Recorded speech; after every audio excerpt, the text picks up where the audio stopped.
देखिए जो यूनिट अभी हम लोग कर रहे थे इसमें एक कॉन्सेप्ट है जीबीए का, है ना, ग्रॉस वैल्यू एडेड। ठीक। और इसमें जो फैक्टर कॉस्ट होता है, इसमें दो तीन चीजें प्रॉपर जब आप नहीं समझेंगे ना तो फिर ठीक से आप डाइजेस्ट नहीं कर पाएंगे। अगर थोड़ा सा एनसीईआरटी के हिसाब से ना चल करके थोड़ा सा बात समझिए, अगर मैं आपको money and banking with inflation थोड़ा बता दूं, उसके बाद यहीं वापस आ जाऊंगा, उससे क्या होगा आप प्रॉपर समझ जाएंगे। फाइनली आपको देना तो यूपीएससी ही है ना, कॉन्सेप्ट को समझना है ना। तो जो यूनिट नंबर 2 है, ठीक है, मनी एंड बैंकिंग वाला, उसका कुछ चीजें हमें चाहिए होंगी यहाँ पर, क्योंकि जीबीए का ऐसा कॉन्सेप्ट है ना, आप उसको पढ़ेंगे कंफ्यूजन रहेगा, क्योंकि इन्फ्लेशन उसमें होता है, रिसेशन का भी मुद्दा रहता है, और बैंक का जो रेट वगैरह होता है उसका भी इम्पैक्ट पड़ता है। तो चलेगा इतना, आना भाई करना तो सभी है, दोनों को कनेक्ट कर लेंगे, ठीक है, क्लियर। तो थोड़ा सा देखिएगा इसमें, एक्चुअली में ये सारा कुछ हम क्यों करते हैं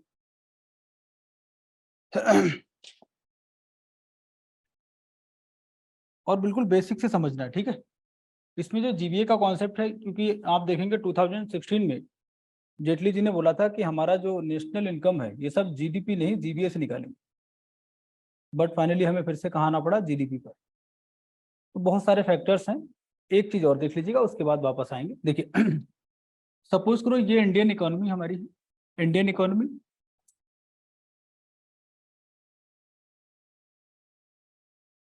और किसी भी कंट्री की इकोनॉमी को कंट्रोल करने के लिए हमारे पास कुछ टूल्स होते हैं। Tool number 1 monetary policy,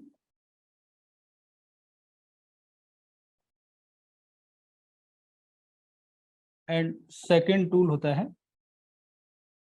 fiscal policy. ये सब नोट करना आपको ना, फ्लो डायग्राम टाइप नोट करते हुए चलेंगे। Tool number 2 fiscal policy.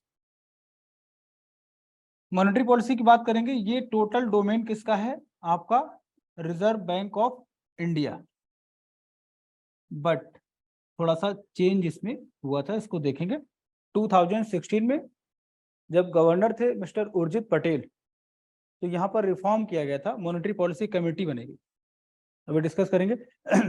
And fiscal policy की अगर हम बात करेंगे, इसमें क्या आएगा जो आपके सिलेबस में है, budget, budget is the part of fiscal policy, and tax system, ये भी किस में आएगा, the part of fiscal policy. आपकी इकोनॉमी को प्रॉपर रन कराने के लिए ये दोनों टूल्स काम करते हैं, और प्राइमरी ऑब्जेक्टिव क्या होता है कि आपकी इकोनॉमी में इन्फ्लेशन कंट्रोल्ड रहे एंड रिसेशन नहीं आना चाहिए। रिसेशन को हमें खत्म करना होता है एंड इन्फ्लेशन को कंट्रोल, ठीक है। कभी भी पीएम नहीं कहेंगे कि हमने इन्फ्लेशन को खत्म कर दिया, जीरो कर दिया। जीरो इन्फ्लेशन अगर हो जाएगा, ग्रोथ एंड डेवलपमेंट फिर पॉसिबल नहीं है।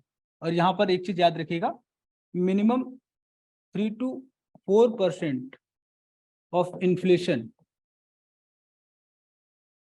This is good for growth and development.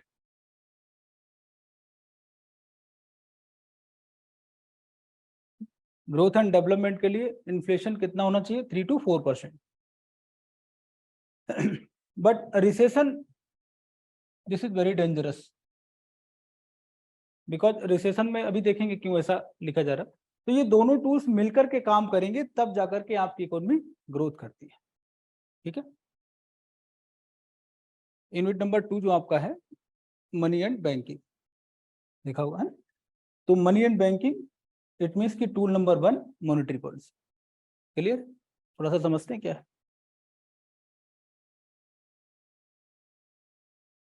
ये दोनों टूल्स एक साथ काम करेंगे, है ना, क्यों, क्योंकि इन्फ्लेशन एंड रिसेशन को आपसे बचाया जाए। तो क्या है इन्फ्लेशन, वो जरा समझेंगे, है ना। बहुत सारे टाइप्स होते हैं, लेकिन आप एक चीज समझेंगे, इन्फ्लेशन, और फिर आप समझ पाएंगे कि आरबीआई का क्या रोल है। इन्फ्लेशन, जिसको हम लोग बात करते हैं कि मार्केट में महंगाई टाइप आ गई है ना, इन्फ्लेशन होता क्या एक्चुअली, वो जरा देखिएगा। आप कैसे आइडेंटिफाई करेंगे कि मार्केट में इन्फ्लेशन है। नंबर 1, सप्लाई ऑफ करेंसी ज्यादा हो जाए, ठीक। इट मीन्स कि वैल्यू ऑफ करेंसी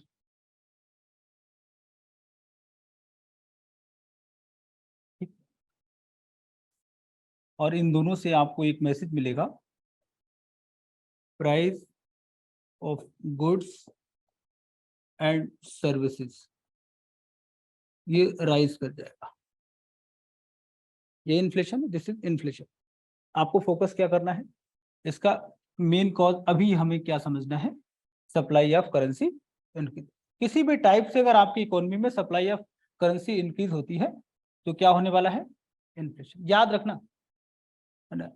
और आज के बाद अभी जाएंगे घर पे यूपीएससी पीटी 2013, 14 एंड 16 का एक एक क्वेश्चन आप कर लेंगे, ठीक है। इन्फ्लेशन कैसे आइडेंटिफाई करेंगे, number one, supply of currency किसी भी टाइप से अगर इंक्रीज होती है तो आपको क्या दिखाई देगा, वैल्यू ऑफ करेंसी डाउन होगी। इट मीन्स की price of goods and services rise करेगा। सपोज दैट एग्जाम्पल की अगर बात करें, मान लिया अभी आपकी पॉकेट में 100 रुपीज है, ओके। आप मार्केट जाते हैं और कोई भी एक आइटम है या एक बुक, और बुक की पर यूनिट आपको मिलेगी 20 रुपीज पर यूनिट के हिसाब से। तो ये जो करेंसी टोटल आपकी पॉकेट में है, ये कितनी बुक्स परचेज कर सकती है, कितनी यूनिट्स, 5 यूनिट्स। इट मीन्स कि ये जो currency 100 rupees in your pocket, ये आपको 5 यूनिट्स दिला पाएंगे। मार्केट को हिट करता है इन्फ्लेशन और इस बुक का प्राइस हो गया 25 रुपीज पर यूनिट। अब 100 रुपीज का नोट आपकी पॉकेट में यही रखा हुआ, कोई चेंज नहीं हुआ। अब ये कितनी बुक्स ला सकता है, इट मीन्स कि इसकी जो वैल्यू है वो क्या हो गई, करेंसी की वैल्यू क्या हो गई, प्राइस किसका इंक्रीज हुआ, बुक का। यही सब लिखा हुआ है, देखिए वैल्यू ऑफ करेंसी क्या हो जाएगी, प्राइस ऑफ गुड्स क्या हो जाएगा। इस कंडीशन को क्या बोलेंगे, इन्फ्लेशन। समझ आ रहा, बिल्कुल बेसिक से समझिएगा। यूपीएससी कभी भी आपसे ऐसे क्वेश्चन नहीं करता जो बहुत ज्यादा रिसर्च में निकले हो या रिसर्च पेपर पढ़ के जाइए, नहीं, बेसिक एकदम। इस बार देखिए फिर से पूछा, जो टर्म आप सीखते हैं वही सब पूछा जाएगा। कुछ समझ आया, सप्लाई, इट मीन्स कि आपको फोकस किस पे करना है, supply of currency. Unit number 2 यही बोलेगी। और अगर ये मेंटेन रहेगी तो जीडीपी पर भी इंपैक्ट आपको नजर आएगा, दोनों को लिंक करना है, ठीक है।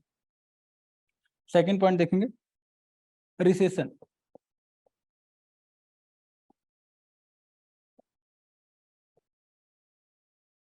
सप्लाई ऑफ करेंसी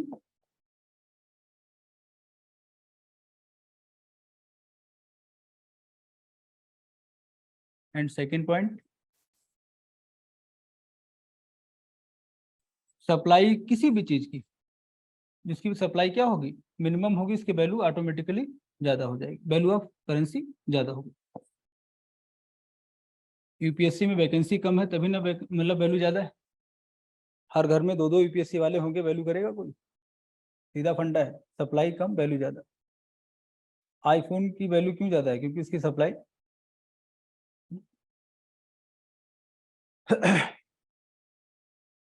और जब पॉकेट में पैसा ही नहीं है तो लोग बोलेंगे भाई किसी भी रेट पर मेरा आइटम आप बस परचेज कर लीजिए, 10 रुपीज पर यूनिट है, हम आपको 5 में देने को तैयार है। इट मीन्स की वैल्यू ऑफ गुड्स क्या हो जाएगा,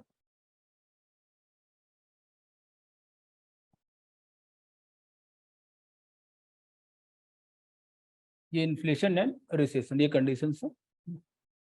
रिसेशन में क्या आप देखते हैं, supply of currency come, pocket में पैसा ही नहीं, डिमांड करेंगे आप, आपकी पॉकेट में पैसा नहीं, आप बाइक खरीदने जाएंगे, जब बाइक नहीं सेल होगी तो बाइक का प्रोडक्शन होगा, जब प्रोडक्शन नहीं होगा तो बहुत सारे लोगों को जॉब से फिर फायर किया जाएगा। बात समझ आ गई। तो हमारी इकोनॉमी में क्या होना चाहिए, इन्फ्लेशन चलेगा बट रिसेशन नहीं, ठीक है, याद रखना आपको।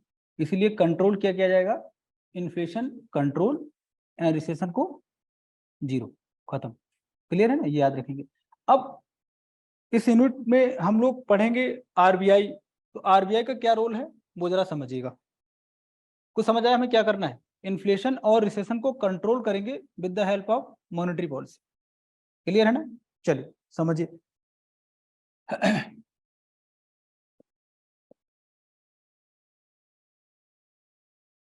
हेडिंग डालेंगे monetary policy.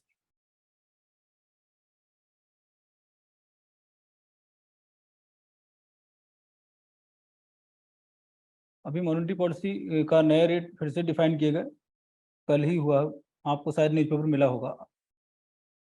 Repo rate I think फिर से डिफाइन किया गया ना, चेंज किया गया रेपो रेट में, नाम सुना है? न्यूज़पेपर आज का देखा? न्यूज़पेपर आता है 7-8 पेज एक साथ होते हैं, देखा ना, बड़ा सा, पढ़ने की आदत डाली है ना। ठीक, उसमें बिजनेस वाला जो पेज है वो डेली आप उसको देखा करें। मॉनेटरी पॉलिसी की बात करेंगे तो थोड़ा सा रिफॉर्म इसमें किया गया 2016 में। पहले ये 100% डोमेन आरबीआई, अभी आप समझेंगे ये किसके कंट्रोल में था monetary policy, 100% near by RBI. और ऐसा क्यों होता है? एक तरफ आपकी कंट्री में है आरबीआई और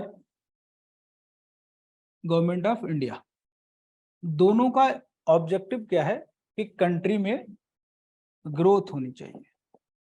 दोनों काम करेंगे किसके लिए? For growth and development. But थोड़ा सा जो वर्किंग मॉडल है दोनों का अलग है। आरबीआई बोलेगा कि हमारी इकोनॉमी के दोनों पार्ट्स, रूरल एंड अर्बन, हर जगह करेंसी सप्लाई क्या होनी चाहिए? बैलेंस में। बट गवर्नमेंट ऑफ इंडिया, इन्होंने जैसा प्रॉमिस किया होगा इलेक्शन वैसा करेंगे, तो दोनों में कई बार लड़ाई होगी। ये लोग बोलेंगे कि हमें इतना पैसा आप रिलीज करके दीजिए, तो हो सकता है आरबीआई आपको मना कर दे। तो दोनों की जो डिमांड होती है, वर्किंग मॉडल दोनों एक ऐसा पॉइंट पिक करते हैं जहां पर बैलेंस हो जाए, आपकी भी नीड पूरी हो जाए और हमारे अकॉर्डिंग भी काम चले। उसी तरीके से हम लोग रेट वगैरह डिफाइन करते थे रघुराम राजन के टाइम। नाम सुना होगा आपने रघुराम राजन का। गवर्नमेंट चेंज हुई 2013 में, जब डॉलर बहुत तेजी से ग्रो कर रहा था इंडियन मार्केट में और इंडियन करेंसी का डेप्रिसिएशन बहुत तेजी से हो रहा था, उसकी वैल्यू बहुत तेजी से कम हो रही थी, तब बुलाया गया था रघुराम राजन, है ना, इंटेलेक्चुअल पर्सन। और आई थिंक इस समय इंडिया में सबसे बड़े इकोनॉमिस्ट, अगर आप डॉक्टर मनमोहन सिंह को आप कंसिडर मत करिए, वो तो अलग लेवल पे है ना।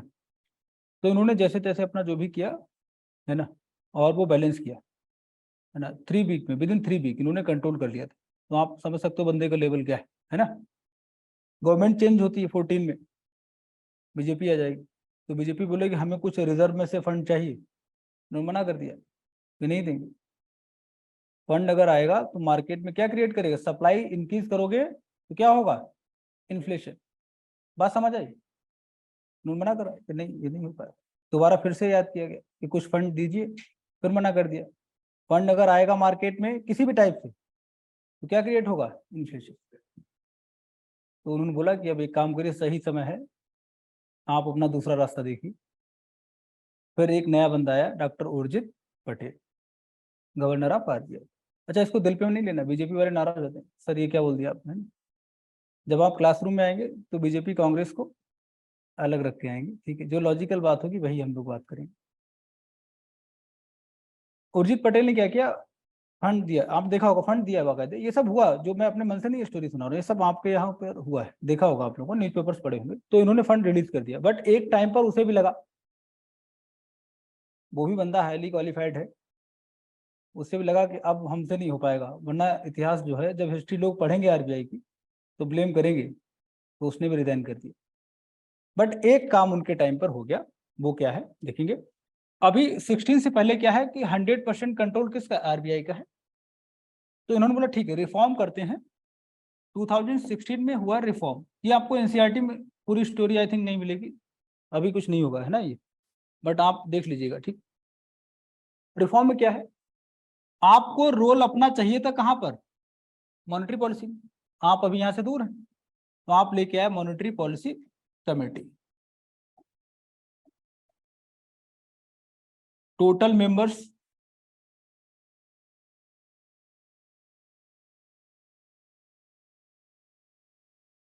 6। मॉनेटरी पॉलिसी कमेटी के टोटल नंबर्स कितने? टोटल नंबर ऑफ मेंबर्स 6 है। अब इस 6 में देखिए, 3 members from government of India, clear, and 1+2 RBI, ये 1 governor of RBI, governor of RBI, ठीक। बाकी 2 मेंबर्स और होंगे, डिप्टी गवर्नर या ऑफिसर को, और यही मिस्टर 1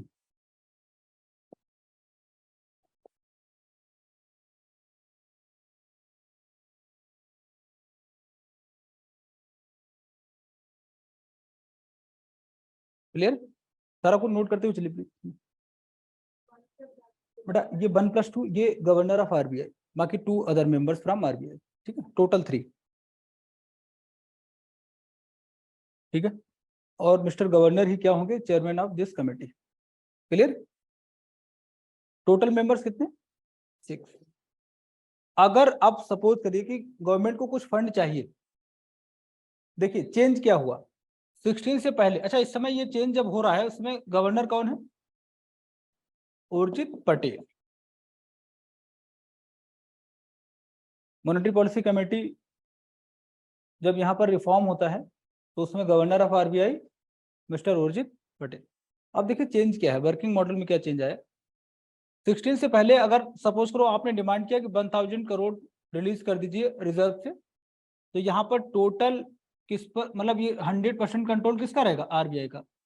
देना है नहीं देना डिसीजन कौन लेगा, RBI। या रेट ऑफ इंटरेस्ट आपको कम करना है, रेपो रेट अभी हम लोग जानेंगे आगे डिटेल में करेंगे, तो सबको डिसीजन कौन ले रहा, RBI। बट अभी क्या होगा इस कमेटी में, जहां पर टोटल मेंबर्स में 4 जिसको वोट कर देंगे वही बात क्लियर ओके हो जाएगी। मान ली गवर्नमेंट ने बोला 1000 करोड़ चाहिए, तो वोटिंग स्टार्ट होगी। टोटल मेंबर्स कितने, 6, 4 मेंबर्स इधर भी वोट कर देंगे। अब आप देखिएगा गवर्नमेंट की बात खत्म तो नहीं हो सकती, टाई हो जाएगी, क्योंकि 50% कहाँ से, 3 तो उन्हीं के, और जो गवर्नर है वो टेक्निकली किसका है, ऑब्वियस सी बात है। और डिप्टी गवर्नर जो है उनको भी गवर्नर बनना है, ठीक। तो ये देखिए क्या डेंजरस मामला इसलिए कंट्री के लिए, क्योंकि यहाँ पर गवर्नमेंट का रोल नहीं होना चाहिए, वरना सब कुछ क्या हो जाएगा, गवर्नमेंट का हो जाएगा। दिल पे मत लेना प्लीज, कई लोग नाराज होते हैं, नहीं सर मोदी जी के बारे में आपने क्या बोला, है ना। बात मोदी जी की नहीं है, बात RBI की, ठीक है। तो उसके बाद क्या को समझ आया, मॉनेटरी पॉलिसी कमेटी में क्या चेंज है, change in Indian banking system, उसको आप देखिए। कमेटी नहीं थी पहले, मैंने क्या बोला, पहले सिर्फ मॉनेटरी पॉलिसी RBI का डोमेन था, अभी कमेटी आई 16 में, और इसमें टोटल मेंबर 6, ठीक है, क्लियर। अच्छा अब आप देखेंगे उसके बाद पटेल साहब चलेगा, अभी कौन है, शक्तिकांत दास, है ना। चलिए अब हम लोग जानेंगे मॉनेटरी पॉलिसी एक्चुअली में कैसे काम करेगी, ठीक है। ये कमेटी के बारे में सबको देख लीजिएगा। तो पहले लिखेंगे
RBI जो भी रिफॉर्म करेंगे, है ना, बिल्कुल पार्लियामेंट रहेगा। टूल्स लिखिए वर्किंग मॉडल लगभग एक का समझ आएगा तो सभी काम कर ले जाएंगे, है ना, कैसे काम करें। और UPSC PT मॉनेटरी पॉलिसी से एक क्वेश्चन लगभग सेट रहता है हर साल, इस बार भी आया था, ओपन मार्केट ऑपरेशन PT में आया था।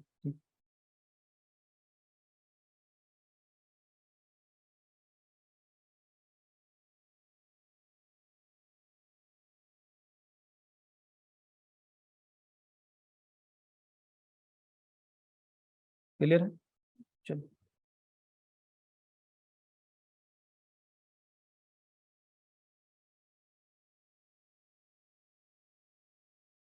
ओपन मार्केट ऑपरेशन थोड़ा अलग सा है, इसको पहले हम लोग कर लेते हैं।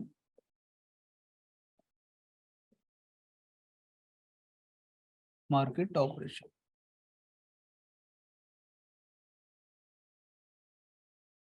OM,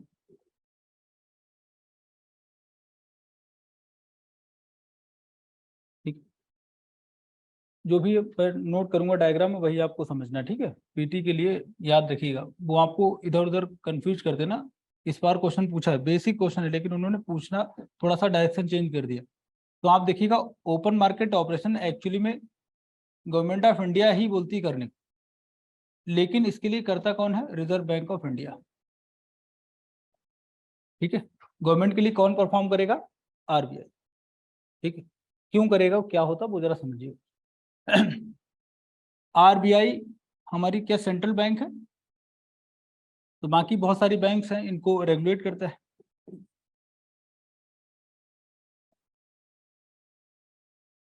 अभी आप आगे मत ड्रॉ करिएगा, बस सुनना, पहले स्टोरी क्या है वो देखेंगे। केस नंबर 1, अगर आप देखेंगे RBI से पैसा अगर इस तरीके से सप्लाई ऑफ करेंसी आएगी बैंक तक, और बैंक से मार्केट, जनरली फ्लो यही रहेगा, ठीक।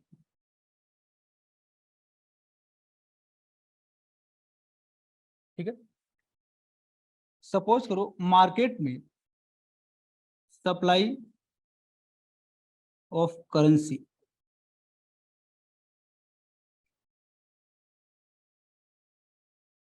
ठीक है?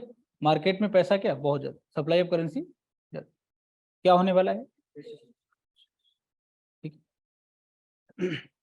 एंड केस नंबर 2 में मार्केट में कैश फ्लो आपका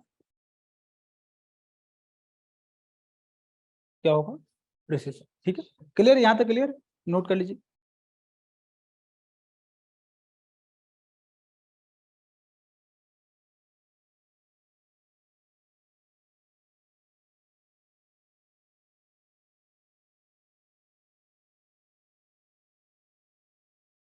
ठीक है ना सब कुछ?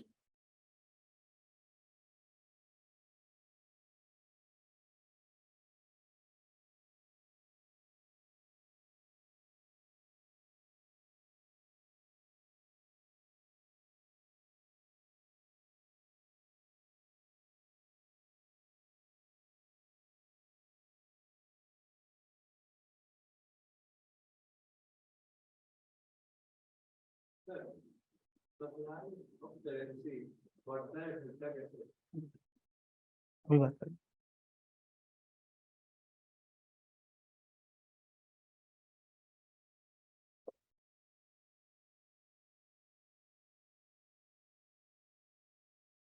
ठीक है, चलिए अभी थोड़ा सा आप ऐसे मानिएगा, RBI और बैंक के पास में कुछ और टूल्स होते हैं, जैसे बॉन्ड हो गया। अभी हम एक ही लेंगे, मान लीजिए गवर्नमेंट का कोई बॉन्ड है या सिक्योरिटीज होती है, तो उस पर ज्यादा फोकस मत करिएगा अभी। मान लीजिए बॉन्ड का एक पेपर होता है ना, जिसके थ्रू आप क्या करते हैं, लोन वगैरह प्रोवाइड करते हैं या इसको सेल परचेज किया जाता है। आप जरा देखिएगा, बॉन्ड कुछ इनके पास भी होंगे, गवर्नमेंट के बॉन्ड्स या सिक्योरिटीज बैंक भी रखते हैं अपने पास, बैंक की प्रॉपर्टी में सब आता है। और गवर्नमेंट क्या करती है, अपने बॉन्ड्स को RBI के थ्रू सेल या परचेज करती, ये प्रोसेस होता है। केस नंबर 1, गवर्नमेंट को अगर लगा कि मार्केट में क्या है, सप्लाई ऑफ करेंसी एक्सेस हो गया, ज्यादा हो गया, इट मीन्स कि मार्केट में इन्फ्लेशन होगा और ये डेंजरस नहीं होना चाहिए, तो क्या करेंगे? मार्केट में पैसा कहाँ से आया? बैंक। तो एक काम करेंगे, RBI को बोला जाएगा, आप ओपन मार्केट ऑपरेशन के थ्रू इनको बोलो कि कुछ बॉन्ड्स हमारे परचेज करें, बैंक। तो RBI ने बैंक को क्या दिया? बॉन्ड। सपोज करो 100 करोड़ का बॉन्ड है, और RBI ने इसके क्या लिया? अपना वैल्यू लेके चला गया। 100 करोड़ किसने पे किया? बैंक ने। तो बैंक के पास आप देखेंगे इस समय बैंक के पास कैश क्या हो जाएगा? थोड़ा सा कम होगा। जब बैंक के पास कम है तो मार्केट में ऑटोमेटिकली क्या हो जाएगा? कम हो जाएगा। जब भी मार्केट में इन्फ्लेशन होगा ओपन मार्केट ऑपरेशन में बॉन्ड को सेल किया जाएगा। याद रखिएगा, सेल कब करेंगे? जब मार्केट में क्या है? इन्फ्लेशन। समझ आया? देखिए मार्केट में क्या था? इन्फ्लेशन। यहां तक क्लियर है? यहाँ पर जो एक्सेस मनी सप्लाई है वो क्यों है? क्योंकि बैंक के पास में कैश फ्लो बहुत ज्यादा है। अगर कुछ ऐसा करें बैंक के पास पैसा कम हो जाए तो ऑटोमेटिकली मार्केट में पैसा क्या हो जाएगा? फ्लो कम हो जाएगा। क्लियर है? हम क्या करेंगे भाई, हमारे कुछ बॉन्ड आपको परचेज करने हैं, आरबीआई सेल करने आएगा। ठीक है, आरबीआई ने अगर बॉन्ड को सेल किया है, बैंक ने परचेज किया है, मतलब कुछ अमाउंट बैंक का कम हुआ होगा, कुछ तो किया मतलब कम हुआ होगा ना, ये पैसा कहाँ जाएगा? आरबीआई के पास। बैंक के पास कैश फ्लो थोड़ा सा कम हुआ, जब बैंक के पास कम होगा मार्केट में अपने आप ही क्या हो जाएगा? ऑटोमेटिकली कम हो जाएगा। तो जब भी मार्केट में इन्फ्लेशन की कंडीशन होगी, आरबीआई बॉन्ड को सेल करेगा या परचेज करेगा? सेल करेगा। क्लियर हुआ? अब दूसरे केस नंबर 2 में देखेंगे। अगर मार्केट में पैसा कम है, इट मीन्स कि रिसेशन आ जाएगा, डिमांड कम होगी, तो ये भी डेंजरस है। तो बोला जाएगा आपके पास जो बॉन्ड रखे हुए हमारे पास लेके आइए। क्लियर है ना? और इसकी वैल्यू जो भी रहेगी वो किसे मिलेगा? बैंक को। और बैंक के पास आप देखेंगे कैश फ्लो क्या हो जाएगा? तो रिसेशन में आरबीआई क्या करेगी? परचेज करेगी, इन्फ्लेशन में सेल करेगी। क्यों ऐसा होगा? बॉन्ड एक टूल है जिसके थ्रू हम लोग मतलब लेन देन मतलब बोरो करते हैं या उसको सेल परचेज किया जाता है। जब भी गवर्नमेंट को पैसा चाहिए होता है, बॉन्ड या गवर्नमेंट की कुछ सिक्योरिटीज होती हैं, उनके थ्रू करते हैं। बॉन्ड मतलब अभी आप ऐसे मानेंगे, सपोज करो मेरे पास ये बॉन्ड है, एक पेपर है, एग्रीमेंट है ना, 100 करोड़ वैल्यू का। तो आप इसे लेके जाएंगे, आफ्टर 1 ईयर जब भी आप लेके आएंगे आपको कुछ इंटरेस्ट भी इसमें मिलेगा, प्रिंसिपल प्लस इंटरेस्ट। तो इससे मनी को रेगुलेट किया जाता है मार्केट। ठीक है, एक टूल होता है। जैसे आप एलआईसी का अगर आपने कुछ भी स्कीम परचेज की होगी तो एक बॉन्ड घर पे आया होगा, उसमें क्या होता है? आपका नाम, कितना अमाउंट, कितना मिले, सब कुछ होता है, वही सब होता है। हाँ, लोन मिलेगी। हालांकि और डिटेल में है बॉन्ड, अभी डिस्कस नहीं करेंगे, अभी बस इतना मनी एक टूल है। ठीक है। आपको सीखना क्या है कि क्या मार्केट में रेगुलेशन ऑफ करेंसी हो पाएगा ओपन मार्केट ऑपरेशन से? क्लियर है ना? जब मार्केट में क्या है? इन्फ्लेशन, आरबीआई क्या करेगा? सेल करेगा। जब मार्केट में क्या है? रिसेशन, तो परचेज करेगा। क्यों करेगा? जब सेल करेगा बॉन्ड तो इसका रिजल्ट क्या रहेगा? सप्लाई ऑफ करेंसी मार्केट में कंट्रोल हो जाएगी, है ना। एंड यहाँ पर क्या हो जाएगा? सप्लाई ऑफ करेंसी थोड़ी सी इंक्रीज करना होगा। ठीक है। इस बार आया था यूपीएससी पीटी का क्वेश्चन, आज जाके करना है ना। ठीक है, ओपन मार्केट ऑपरेशन का है, सेल एंड परचेज दोनों इसमें जैसे भी नीड हो वैसा किया जाएगा। ठीक है। और अगर आपको नेक्स्ट ईयर ही देना है 24 में तो होमवर्क कर लीजिएगा।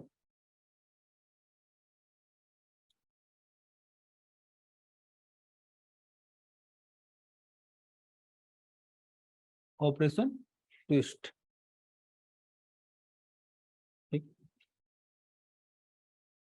अगर नींद ना आए तो मैं बता दूंगा क्या है, मतलब इसका नाम क्या है ना। थोड़ा सा टेक्निकल ज्यादा हो जाएगा। यहाँ तक ठीक चला? सब ठीक है? चलिए नोट करके देख लीजिए फिर इसे, है ना।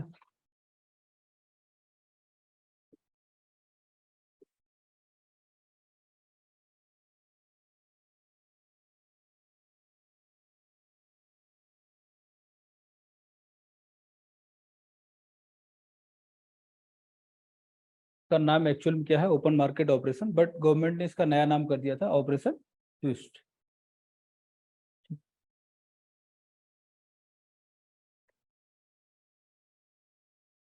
तो थोड़ा सा देखेंगे इसमें।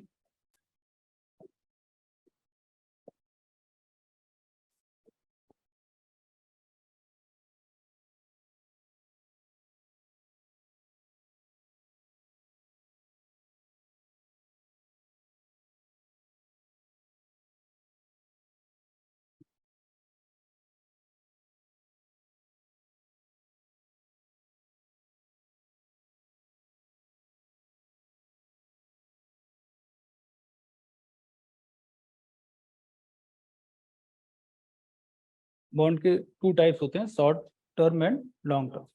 Short term near by 1 year, 2 year, 3 year, इस तरीके से। एंड लॉन्ग टर्म आपका मोर देन 3 ईयर। ये बिल्कुल बेसिक है, इसके अंदर अभी नहीं जाएंगे। बॉन्ड के टाइप भी होते हैं बहुत सारे, है ना, वरना फिर हम लोग एकदम जीएस की क्लास हो जाएगी, एक वीक लगेगा फिर, है ना।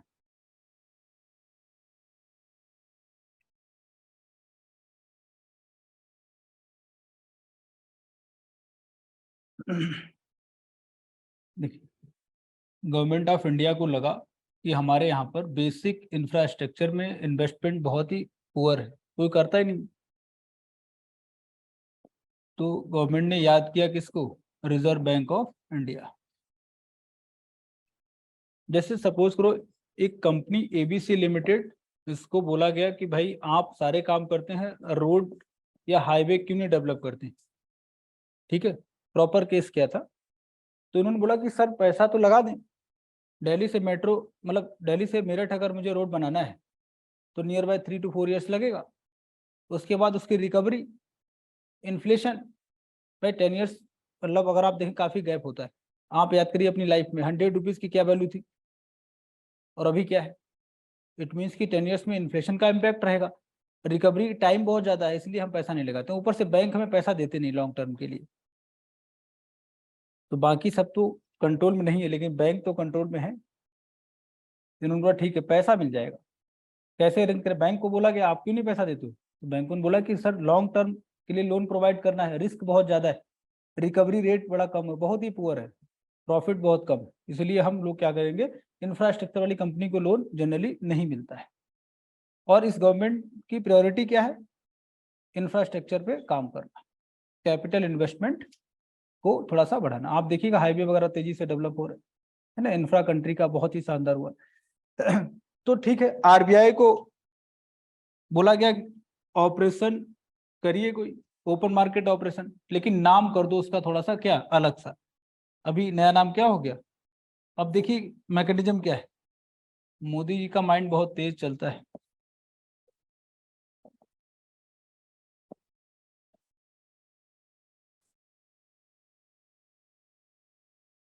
ठीक, आरबीआई, अब जरा देखना प्रॉपर तरीके से समझना, बैंकों ने मना किया था मेरे पास पैसे नहीं, क्लियर है, क्योंकि हम किसी रोड वाली कंपनी को बेसिक इंफ्रा जो डेवलप करती है उसको पैसा नहीं देंगे। अभी ऑपरेशन क्या होगा? Operation twist. अब जरा मैकेनिज्म इसकी देखना, आरबीआई ने बोला कि ठीक है आप एक काम करिए, हम आपके पास क्या लेके आ रहे हैं, और ये कौन से हैं, तो बैंकों को कोई दिक्कत नहीं, ठीक है सर कोई बात नहीं, आफ्टर 1 ईयर पैसा मिल जाएगा। तो उन्होंने क्या किया, बहुत सारा पैसा किसे दे दिया? आरबीआई, कैश मिल गया। यहाँ तक क्लियर है? आरबीआई ने कौन से वाले बॉन्ड इनको सेल किए हैं? शॉर्ट। कैश किसके पास गया? आप आरबीआई के पास। आरबीआई फिर से उसी बैंक के पास आया कि आप एक काम करिए, हमें 10 ईयर्स वाले बॉन्ड अपने दीजिए लॉन्ग टर्म। और जो पैसा कलेक्शन यहाँ हुआ था फिर से किसको दे दिया? बात समझ आई? और बोला ये पैसा जो मैंने दिया है ये सिर्फ और सिर्फ इंफ्रा डेवलप जो कंपनी करती है उन्हों की देना। समझ आई? मैंने कंडीशन लगा दी, ये पैसा जो आया है ना, जो कैश आपके पास मिला है, इसको आप लोन प्रोवाइड करेंगे, लेकिन किसे? जो एबीसी कंपनी थी जो रोड वगैरह बनाती थी, इसी को मिलेगा और किसी को नहीं देंगे आप। बात समझ आ गई? बैंक का ही पैसा बैंक को दे दिया। क्लियर है ना? कोई टेंशन है? बाकी 1 साल बाद देखेंगे आफ्टर 1 ईयर क्या होगा, काम तो स्टार्ट होना चाहिए। समझ लीजिए, समझ आए क्या है? ये है ऑपरेशन ट्विस्ट। ठीक है, ओपन मार्केट ऑपरेशन, सेल क्या किया है? बॉन्ड परचेज भी किए बॉन्ड, लेकिन नेचर ऑफ बॉन्ड क्या हो गया? चेंज हो गया। क्लियर? फिर आफ्टर 1 ईयर देखा जाएगा, अभी तो काम चलेगा, है ना? क्या सही लग रहा है? ये क्या है? कई लोग ऐसे आपके फ्रेंड होंगे ऐसे काम चलाते हैं, एक सुधार लिया, काम चल रहा है, फिर अगले से लेकर उसे दे देंगे, उसका काम चल रहा है ना? देखा होगा ना? तो वो सारे ऑपरेशन ट्विस्ट करते हैं, है ना? अगर नेक्स्ट ईयर पीटी देना है तो इसको डिटेल में एक बार घर पे देख लीजिएगा।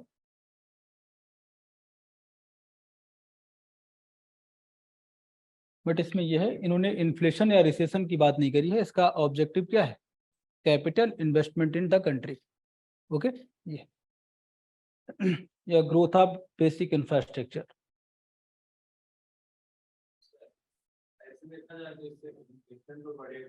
ना लिमिटेड है ना, ये पैसा किसको मिलेगा? एबीसी, वो क्या काम करने वाली है? वो डिफाइन है पहले से ना, रोड का डेवलपमेंट होगा, हाईवे बनाएंगे, बिल्डिंग्स बनाएंगे, ब्रिज बनाएंगे, इन जनरल क्या होता है, मतलब अगर बैंक के पास ऐसे पैसा आ जाएगा विदाउट एनी कंडीशन, तो आपको भी मिलेगा, आप कार खरीदेंगे, बाइक खरीदेंगे, कुछ भी करेंगे ना, अलग अलग टाइप की डिमांड आएगी ना, बट यहाँ पर डिफाइन।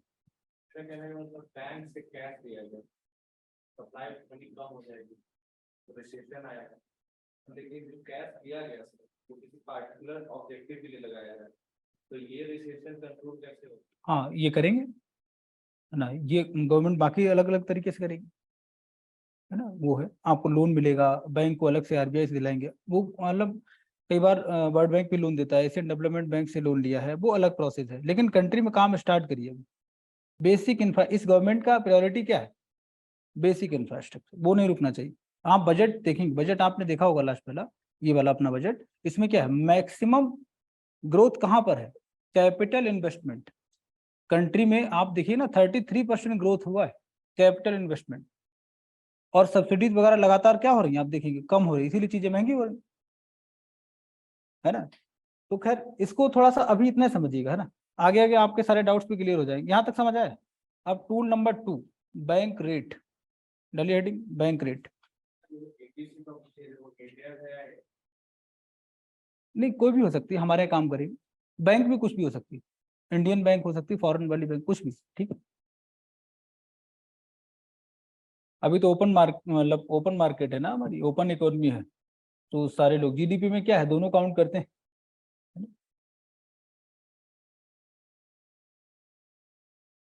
G20 की थीम क्या है? G20 की थीम देखा होगा, क्या लिखा हुआ? सब कुछ क्या है, अब देसी विदेशी कुछ नहीं, ठीक है। सेकंड पॉइंट देखेंगे, बैंक रेट। कुछ डाउट आपके यहाँ पर क्लियर होने वाले हैं। बैंक रेट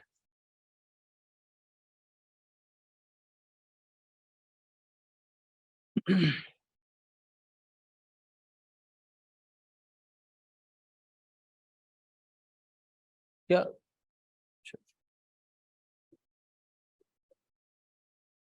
चलिए देखिए, Reserve Bank of India and commercial bank, suppose करो स्टेट बैंक ऑफ इंडिया,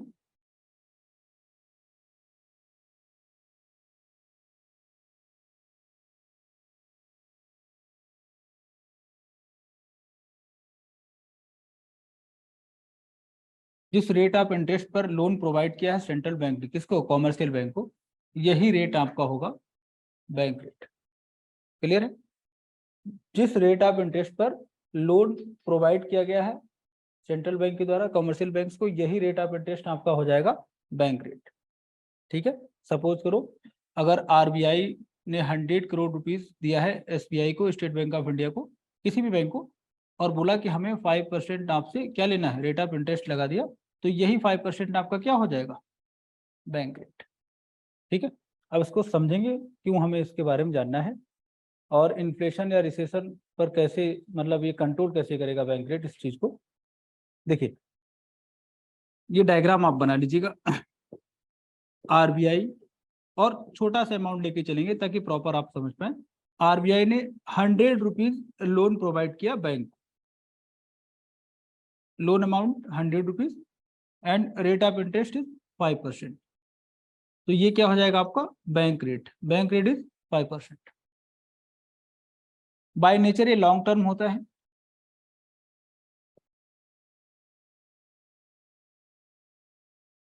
अब देखिएगा आरबीआई ने लोन प्रोवाइड किया बैंक को, रेट ऑफ इंटरेस्ट क्या है 5%, और यही रेट ऑफ इंटरेस्ट आपका हो जाएगा बैंक रेट।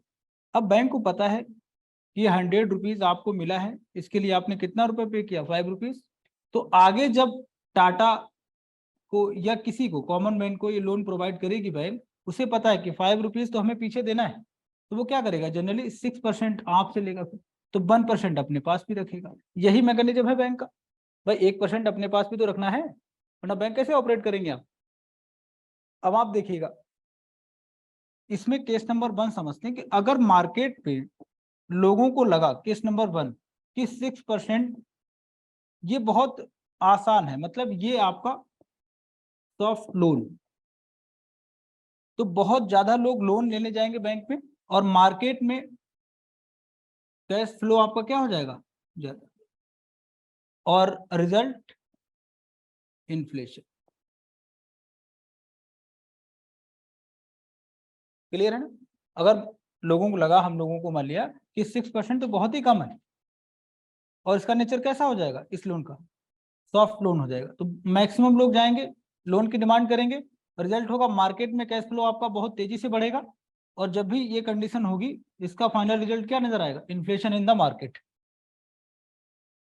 सोल्यूशन क्या होगा, सोल्यूशन इसका होगा केस नंबर 2 में आरबीआई टाइट हो जाएगी, नेक्स्ट टाइम जैसे मॉनेटरी पॉलिसी आएगी टाइट हो जाएगी, बोलेगी बैंक को कि आपको 5% अब नहीं, आपको 7% पे मिलेगा।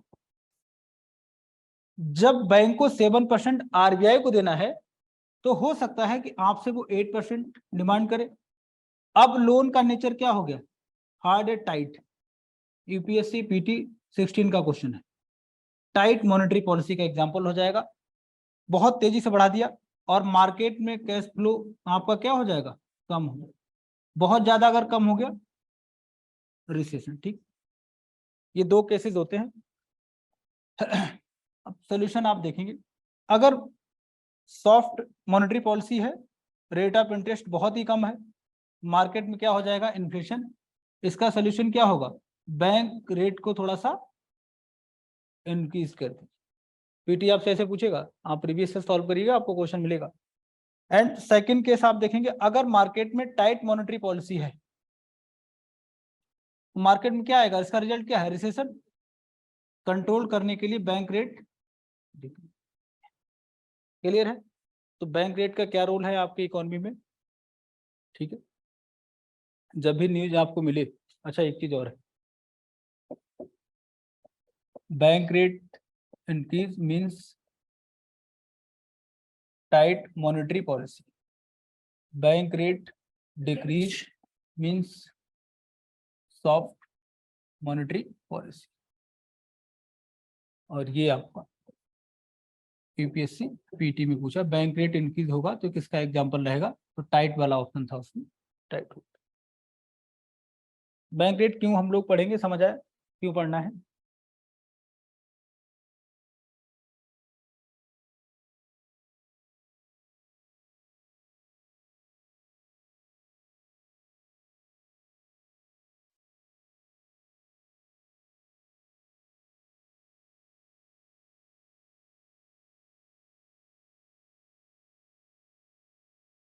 फिर नोट कर लीजिए, फिर से एक बार देख लें।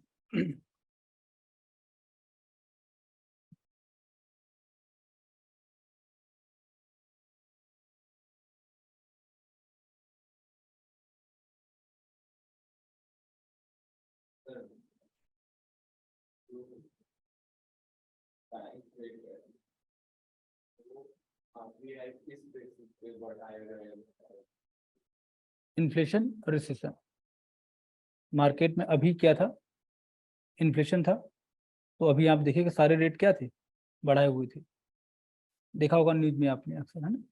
और असल में होता क्या है, देखिए मार्केट में अगर इन्फ्लेशन है, तो आप बताइए रेट क्या होना चाहिए।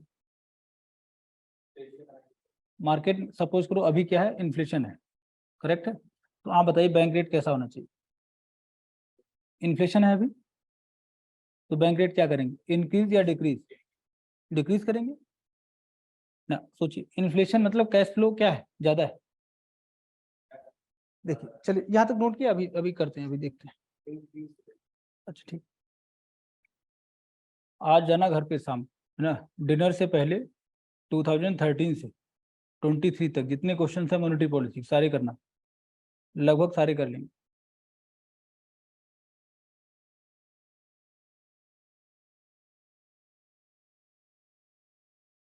सप्लाई का सीधा फंडा है, कल बताया था, अगर घर में कोई ऐसा गेस्ट है जो एक वीक में कई बार आ जाए, उसकी सप्लाई ज़्यादा है, तो उसका वैल्यू क्या हो जाएगा, कम हो जाएगा।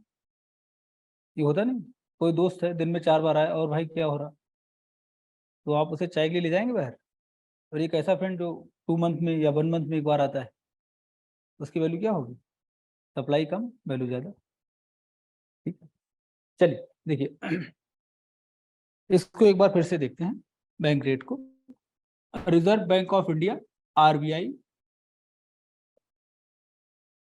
जिस रेट ऑफ इंटरेस्ट पर लोन प्रोवाइड करती है बैंक्स को, यही आपका होता है बैंक रेट। यहां तक क्लियर है? फॉर एग्जाम्पल 100 करोड़ रुपीस का लोन दिया गया है सेंट्रल बैंक से और रेट ऑफ इंटरेस्ट है 5%, तो यही 5% आपका क्या हो जाएगा? Bank rate. क्लियर है? ठीक। अब आप देखिएगा केस नंबर 1। मार्केट में अभी कैश फ्लो बहुत ज्यादा है, हो गया है ना? तो सोल्यूशन अगर बैंक रेट से करना है तो हम बैंक रेट को क्या करेंगे? थोड़ा सा इंक्रीज कर देंगे। बेटा कैश बहुत ज्यादा है, ठीक है। अब कैसे? देखिए पहले कितना लेते थे? 5%। अभी क्या कर देंगे? 7% बैंक देगा, तो बैंक हमसे 9% लेगा, तो लोग अब लोन कम डिमांड करेंगे क्योंकि रेट ऑफ इंटरेस्ट क्या हो गया? ज्यादा हो गया। तो मार्केट में ऑटोमेटिकली पैसा क्या हो जाएगा? कंट्रोल हो जाएगा। बात समझ आ गई? जब भी मार्केट में कैश फ्लो मैक्सिमम होगा, इट मीन्स कि मार्केट में क्या है? इन्फ्लेशन। तो कंट्रोल अगर बैंक रेट से ही करना हो तो आप क्या चेंज करेंगे? बैंक रेट थोड़ा इंक्रीज कर देंगे। क्लियर है? और जब भी बैंक रेट को इंक्रीज करते हैं, ये एग्जांपल किसका है? Tight monetary policy.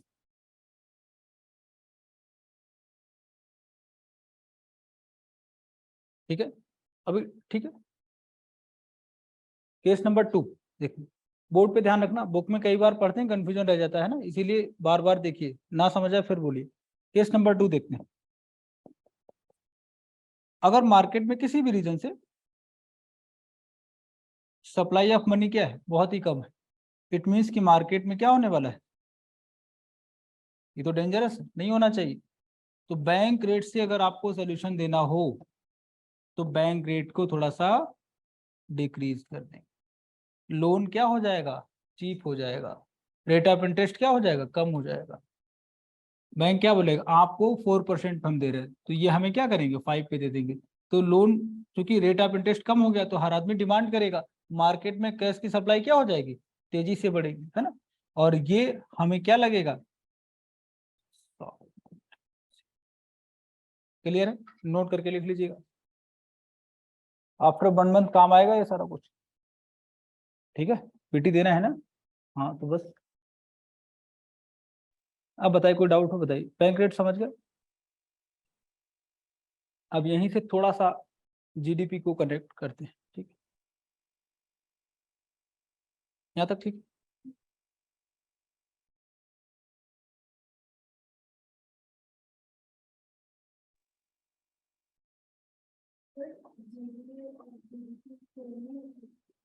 एक ही है तरीके, मेथड ऑफ कैलकुलेशन अलग अलग मैं बताऊंगा, है ना जी जी। एक ही चीज है, कैलकुलेशन का मेथड थोड़ा सा इस बुक सर में है नहीं। जी बोलिए। सर जैसे रिसेशन आ गया तो हम्म। लोग लोन ज्यादा डिमांड करेंगे, पर रिसेशन तो आया ही इसलिए क्योंकि मार्केट में डिमांड कम है। तो हम्म, अगर लोग लोन ले लेंगे पर उनका वो वापस चुका ही नहीं पाएंगे लोन, क्योंकि करेक्ट। डिमांड ही नहीं है मार्केट में, फिर लोग ऐसी केस में लोन क्यों लेंगे? ठीक है, ठीक है, अभी आप वेट करिए, बस थोड़ा सा वहां तक आएंगे। ठीक, बस थोड़ा वेट करिए, वहां तक पहुंचे। यहाँ तक क्लियर है ना? थोड़ा सा देख लीजिएगा। अगर आप जीडीपी की डिमांड मतलब बात करते हैं, बेटा वहां तक आएंगे, बस 2 मिनट वेट करिए। Tight monetary policy it means कि लोन की डिमांड क्या हो रही? कम। इन्वेस्टमेंट क्या होगा? कम हो जाएगा, है ना? इट मीन्स कि इन्वेस्टमेंट, लोन कम लेंगे तो क्या इन्वेस्टमेंट कम होगा? बहुत नेचुरल सी बात, इन्वेस्टमेंट कम है,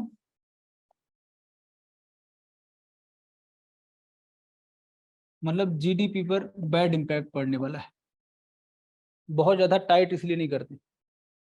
क्लियर है? लिबरल क्यों होते हैं? ताकि आप पैसा लेके जाइए, काम स्टार्ट करें। हमें क्या करना? जीडीपी के साइज को इंक्रीज करना है। और अगर आप देखेंगे मॉनेटरी पॉलिसी का नेचर क्या हो गया? सॉफ्ट इन्वेस्टमेंट, लोग ज्यादा इन्वेस्ट करेंगे तो प्रोडक्शन ऑफ कंट्री देखिए इंडियन मानसून और इंडियन मार्केट दोनों को समझना कोई एक रीजन नहीं है। आप देखिए कितने सारे टूल्स, ऐसे इंडियन मानसून को आप अंडरस्टैंड नहीं कर सकते, एल नीनो पढ़ लिया, टहल लो, बहुत सारे और भी फैक्टर्स है ना, तो कई सारे फैक्टर्स एक साथ काम करते हैं। ठीक है, यहाँ तक क्लियर है? चलिए, कोई डाउट हो पूछिए, फिर आगे बढ़ते हैं। बहुत सारी चीजें, मान लीजिए पैसा है, स्किल्स नहीं है आपके पास, क्या जीडीपी का साइज इंक्रीज हो पाएगा? है ना, ये पैसा नहीं है बट स्किल्स हैं आपके पास, तो कम से कम रिसोर्सेज से आप मैक्सिमम आउटपुट निकाल सकते। बहुत सारे फैक्टर्स एक साथ काम करते, बट यहाँ तक ठीक चल रहा है, समझ आ रहा है? ठीक, चलिए अभी जो डाउट था वो जरा देख लेते हैं क्या है। सपोज करो मार्केट में डिमांड बहुत तेजी से कम अगर हो जाए, डिमांड कम हुई और डिमांड कम होगा तो प्रोडक्शन क्या हो जाएगा, ऑटोमेटिकली प्रोडक्शन आपका कम होगा, और आप देखेंगे फिर लोगों की जॉब्स भी बहुत तेजी से कम होगी। इट मीन्स कि इनकम तेजी से कम होगी, इनकम नहीं है तो डिमांड भी तेजी से कम होगी। इस तरीके से हम ट्रैप में फंसते जाएंगे। क्लियर है ना, ये ट्रैप है। एक बार आप एंटर कर गए तो गवर्नमेंट क्या करेगी, ये कैसे डिमांड कैसे कम होगी, इसके लिए बहुत सारे रीजंस हैं। नंबर 1, अगर आप इन्फ्लेशन की बात करते हैं, इन्फ्लेशन और ब्लैक मनी, ये दोनों एम्प्लॉयमेंट क्रिएट करते हैं।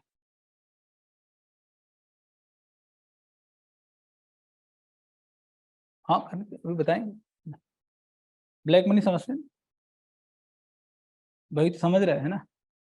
ब्लैक मनी क्या करता है, एम्प्लॉयमेंट क्रिएट करता है, डिमांड को इंक्रीज करता है। देखिए जैसे अभी आपके घर से कुछ पैसा आपको आता होगा पर मंथ, जो भी पॉकेट मनी मिलता हो, उसमें आप कैसे एक एक रुपये प्लान करते होंगे। अगर आप प्रॉपर मिडिल क्लास फैमिली से हैं तो 100 रुपीज़ का नोट भी बहुत ही सोच समझ के प्लान करके खर्च करते होंगे, क्योंकि अब अगले मंथ ही आपको पैसा मिलने वाला है। अचानक मार्केट में आपको 10,000 रुपीज़ मिल जाए, एक वो वाला पैसा है जो डैडी भेजते हैं, एक आपको रोड पे मिला 10,000, दोनों के लिए नजरिया आपका क्या हो जाएगा, चेंज हो जाएगा। 10,000 मिला है, सीधे रिक्शा पकड़ेंगे कमला नगर, कमला नगर है पास, शाम तक आएंगे, पूरा जो है सत्यानाश करके आएंगे सारे पैसे का, जीन्स खरीद लेंगे, टी शर्ट, ये वो जो करना कर लेंगे।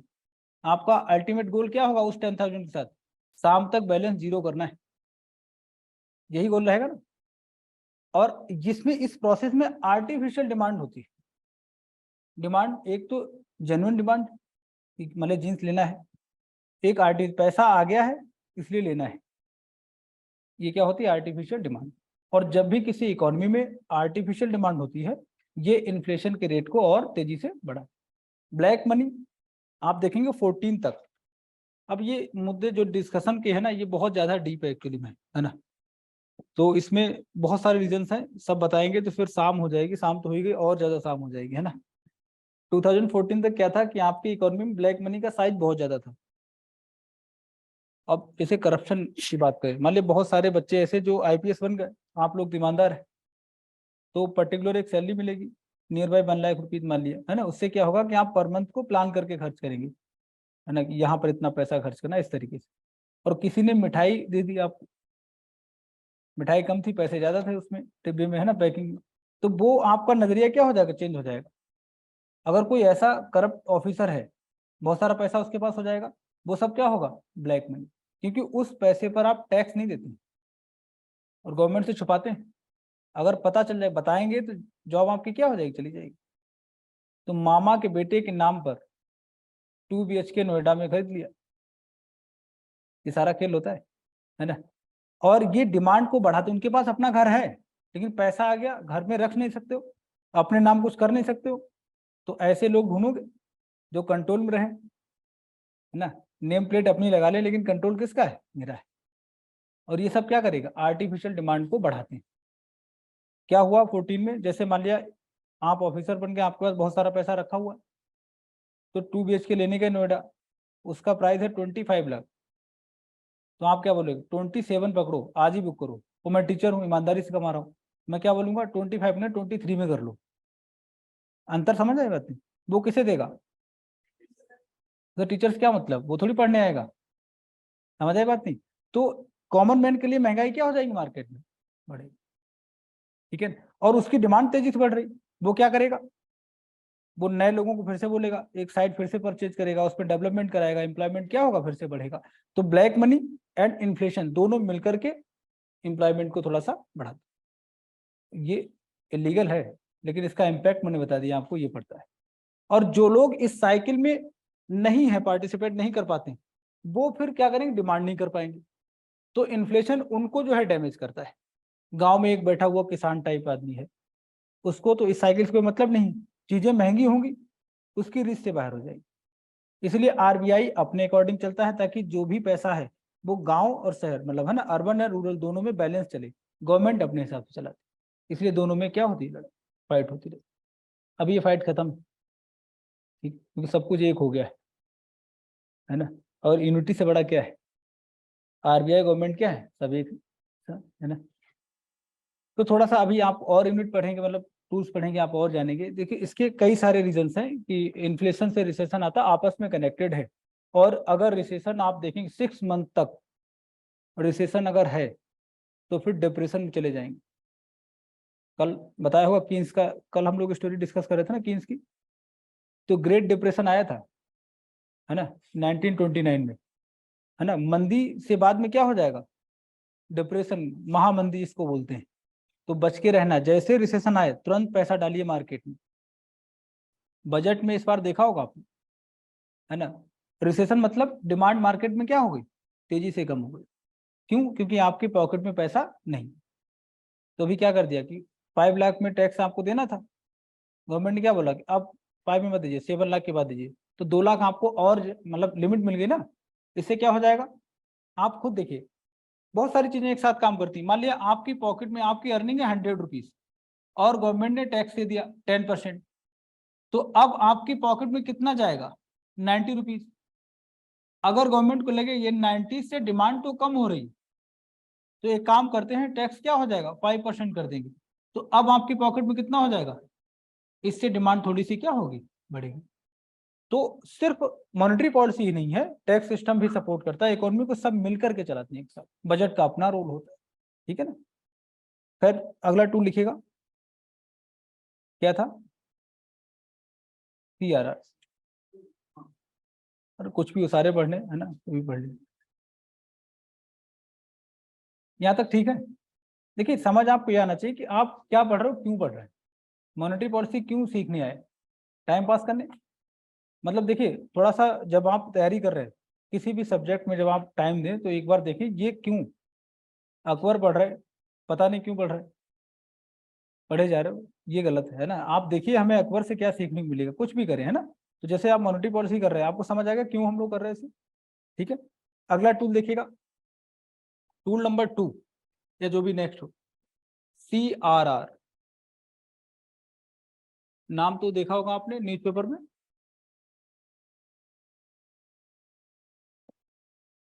कैश रिजर्व रेशियो, देखा होगा आपने। अब जरा देखेंगे क्या कैसे काम करता है, इसका फंक्शन कैसे होता है।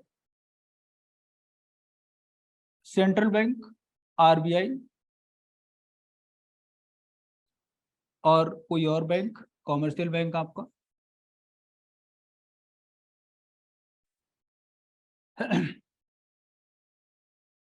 आप देखिए इस बैंक को रेगुलेट करने के लिए ही तो रिजर्व बैंक ऑफ इंडिया आया है। अभी देखेंगे हिल्टन कमीशन, है ना। तो RBI की बात करेंगे, इसको बोलता है कि आप बताओ आपके पास टोटल कैश कितना है। तो आप उनको बताएंगे सर मेरे पास कितना है, 100 करोड़ रुपीज अभी कैश। तो ये बोलेंगे जितना भी रिजर्व है आपके पास, इसका कुछ परसेंटेज आप मेरे पास रखिए, सपोज करो 5%। तो मतलब 5 करोड़ रुपीज आपको RBI के पास रखना होगा। इट मीन्स कि आउट ऑफ लोन साइकिल, जो लोन साइकिल है ना उससे बाहर आपको रखना है कितना, 5 करोड़ रुपीज। कुछ बात समझ आई? कैश की फॉर्म में जितना भी रिजर्व है, इसका एक रेशियो, एक परसेंटेज आपको RBI के पास रखना होगा, और यही परसेंटेज आपका CRR होगा, कैश रिजर्व रेशियो। जितना भी कैश आपका है रिजर्व किया आपने, इसका एक रेशियो आपको, एक परसेंटेज आपको रखना पड़ेगा आरबीआई के पास। यही क्या होगा आपका CRR। अब जरा देखिएगा क्यों ऐसा करा जाता है, ऐसा क्यों करेंगे CRR, ठीक है ना। चलिए अब जरा देखिएगा ऐसा क्यों, आपको क्यों पढ़ना है वो देखेंगे। अभी टोटल कैश कितना है भाई, 100 करोड़ रुपीस, और आफ्टर CRR कितना बचेगा इनके पास, 95 करोड़ रुपीस। अब देखिएगा सपोज करो ये 95 करोड़ मार्केट में इन्फ्लेशन ले आए, तो क्या करेंगे, CRR को थोड़ा सा 7% कर देंगे। यहाँ पर अगर इन्फ्लेशन है तो सोल्यूशन क्या हो जाएगा, CRR 7% कर दिया, तो अब कितना लोन दे सकते हैं आप, सिर्फ 93 करोड़। बात समझ आई, मतलब मार्केट में अगर इन्फ्लेशन है और आपको CRR के थ्रू इसको कंट्रोल करना है, तो सोल्यूशन क्या है कि CRR को इंक्रीज कर दें। क्लियर है। सेम पैटर्न पर अगर रिसेशन है तो CRR थोड़ा सा डिक्रीज कर। क्या कुछ समझ आ रहा है क्या है, देख लीजिएगा, है ना, क्यों हम लोग ये पढ़ रहे, क्यों मेहनत कर रहे हैं, CRR क्यों जानना है ना। नहीं समझ आया, इन्फ्लेशन में क्या करेंगे, CRR को थोड़ा सा बढ़ा देंगे, और रिसेशन में थोड़ा सा क्यों ऐसा करेंगे, समझ आए।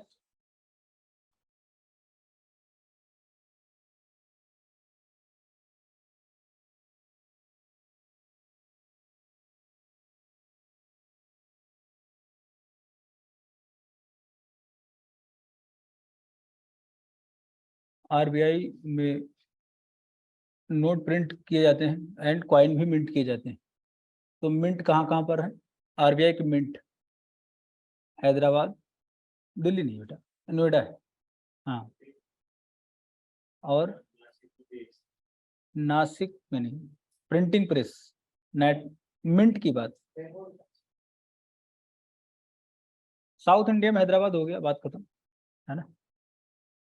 देखिए मिंट समझते हो, जहां पर कॉइन मिंट किए जाते हैं ना, तो ये सबसे पुराना है कोलकाता मिंट, सबसे ओल्डेस्ट इन इंडिया, जो कॉइन बनाते हैं ना, ओल्डेस्ट मिंट इन इंडिया क्या है, कोलकाता। और सेकंड सबसे नया मिंट कहाँ पर है, नोएडा। तो छोटे वाले कॉइन नहीं है तो 1 रुपीज के, जिनको कोई लेता नहीं यूपी में, वो सब नोएडा वाले हैं। यूपी में बनते हैं, यूपी में नहीं चलते। हाँ इसको अच्छा, बिहार में भी नहीं लेते, नोट करके बेटा लिख लीजिएगा, अच्छा नोट करके लिख लीजिएगा, oldest mint in India, mint के बारे में, मिंट समझते हो जहाँ कॉइन बनते हैं, सबसे ओल्डेस्ट कहाँ पर है, कोलकाता। और सबसे न्यू वाला कहाँ पर है, नोएडा, हाँ हिंदी में टकसाल बोलते हैं। और उसके बाद कहाँ, एक मुंबई, अगला लिखिएगा मुंबई एंड हैदराबाद, ठीक है। अच्छा मुंबई की मिंट क्यों जानी जाती है, उससे हम लोग, आरबीआई की मिंट है, उसमें क्या होता है, नोएडा, कोलकाता। पूरी दुनिया में कलर्ड कॉइन सबसे पहले किस कंट्री ने इशू किए, अरे नहीं इतना पैसा नहीं, कोविड के बाद हालत खराब है। 2004 में मिनी पंजाब, किसे कहते हैं, कनाडा। तो कनाडा में 2004 में, कनाडा को मिनी पंजाब बोलते हैं, है ना। तो कनाडा गवर्नमेंट ने कलर्ड कॉइन इशू किए थे 2004 में। अभी हम लोग क्यों कर रहे हैं, क्योंकि इंडिया में इंडियन गवर्नमेंट ने क्या प्लान किया है, 2004 में coloured coin issued bye Canadian government, है ना, कनाडा में 2004 में, ठीक है। अब देखेंगे इंडियन गवर्नमेंट ने क्या बोला कि कलर्ड कॉइन हमें भी इशू करना है, और कौन करेगा, ममता दीदी, मतलब Kolkata mint, coloured coin issued by Kolkata mint in India 2022। अभी दिख नहीं रहे होंगे बट ऑन पेपर तो यही है, 22 में ही आ गया कलर्ड कॉइन, कोलकाता मिंट ने पब्लिश किया, आपको दिखेंगे जब उनका कलर गायब हो जाएगा, है ना। देखिए आज जाइएगा आप ना, तो आरबीआई की साइट देखना, ठीक है, RBI.org.in लॉग इन करना, उस पर देखेंगे सारे रेट आपको मिल जाएंगे जो हम लोग डिस्कस कर रहे हैं ना, बैंक रेट, CRR, SLR, ये सब मिलेंगे आप, और इनको देखा करें आप, है ना। उसके बाद जो स्पेशल कॉइन होते हैं, जैसे अभी पार्लियामेंट पर एक कॉइन आया है, उसको आप परचेज कर सकते हैं 75 रुपये, ऐसे नहीं मिलेगा। आप इसी होप में बैठे किसी दिन हाथ लगेगा मैं दूंगा नहीं किसी को, है ना, वो सब होगा नहीं, आपको ऑनलाइन परचेज करना होगा। स्पेशल कॉइन्स है 75 रुपीज का, है ना, 150 रुपीज का, है ना। जो जितने भी स्पेशल कॉइन्स होते हैं ना, इनको ऑनलाइन आप परचेज करेंगे, ठीक है, परचेज करना है ना, ना कॉइन शॉप नहीं, RBI की ही एक लिंक मिल जाएगा आपको, RBI की साइट जाएंगे उसी मिल जाएगा, ठीक है, स्पेशल कॉइन्स के लिए। तो एक दो परचेज कर लीजिए दिखाने के लिए, है ना। हाँ नहीं होना चाहिए ना, कंट्री में जो चीजें हो रही तो उनका अपना मीनिंग होता है। 75 का 75 रुपीज, अच्छा, या कलर्ड तो नहीं है, कलर्ड भी मिलेगा बहुत जल्दी, है ना। अच्छा, मुंबई की मिंट क्या करती है, स्पेशल क्यों है, जितने भी अवार्ड मिलते हैं, भारत रत्न इस तरीके से, है ना, तो इसमें जो भी आप देखिए ना, बहुत शानदार, मतलब उसमें जितने मेडल वगैरह बनाए जाते हैं वो सब कौन बनाता है, मुंबई मिंट, क्लियर है। और बड़ा मतलब काम बड़ा कॉम्प्लेक्स वाला होता है, क्योंकि आपको ऐसा मेडल बनाना उसमें जंग भी ना लगे।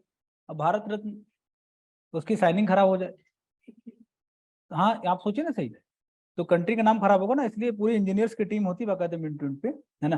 तो जितने भी आपको अवार्ड मिलते हैं, जो मेडल मिलते हैं ना, चाहे आर्मी के या इंडियन गवर्नमेंट के, वो सब कहाँ बनते हैं, मुंबई में, ठीक है।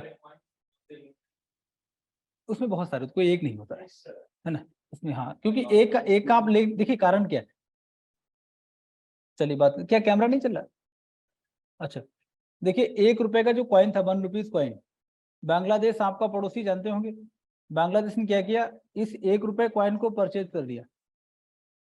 ये केस शायद आपने 22 में देखा होगा, जुलाई के आसपास, बांग्लादेश ने आपका 1 रुपए परचेज किया, 1 रुपए में मिलेगा उसे, और उसका सेविंग वाला जो ब्लेड होता ना, वो बना दिया, 5 या 6 बन जाएगा उसमें, 5 या 6 ब्लेड बन जाएगा, और एक ब्लेड का जो प्राइस है नियर बाय 3 रुपीज, तो 1 रुपए से कितना कमाया उसने, 15 रुपीज नियर बाय।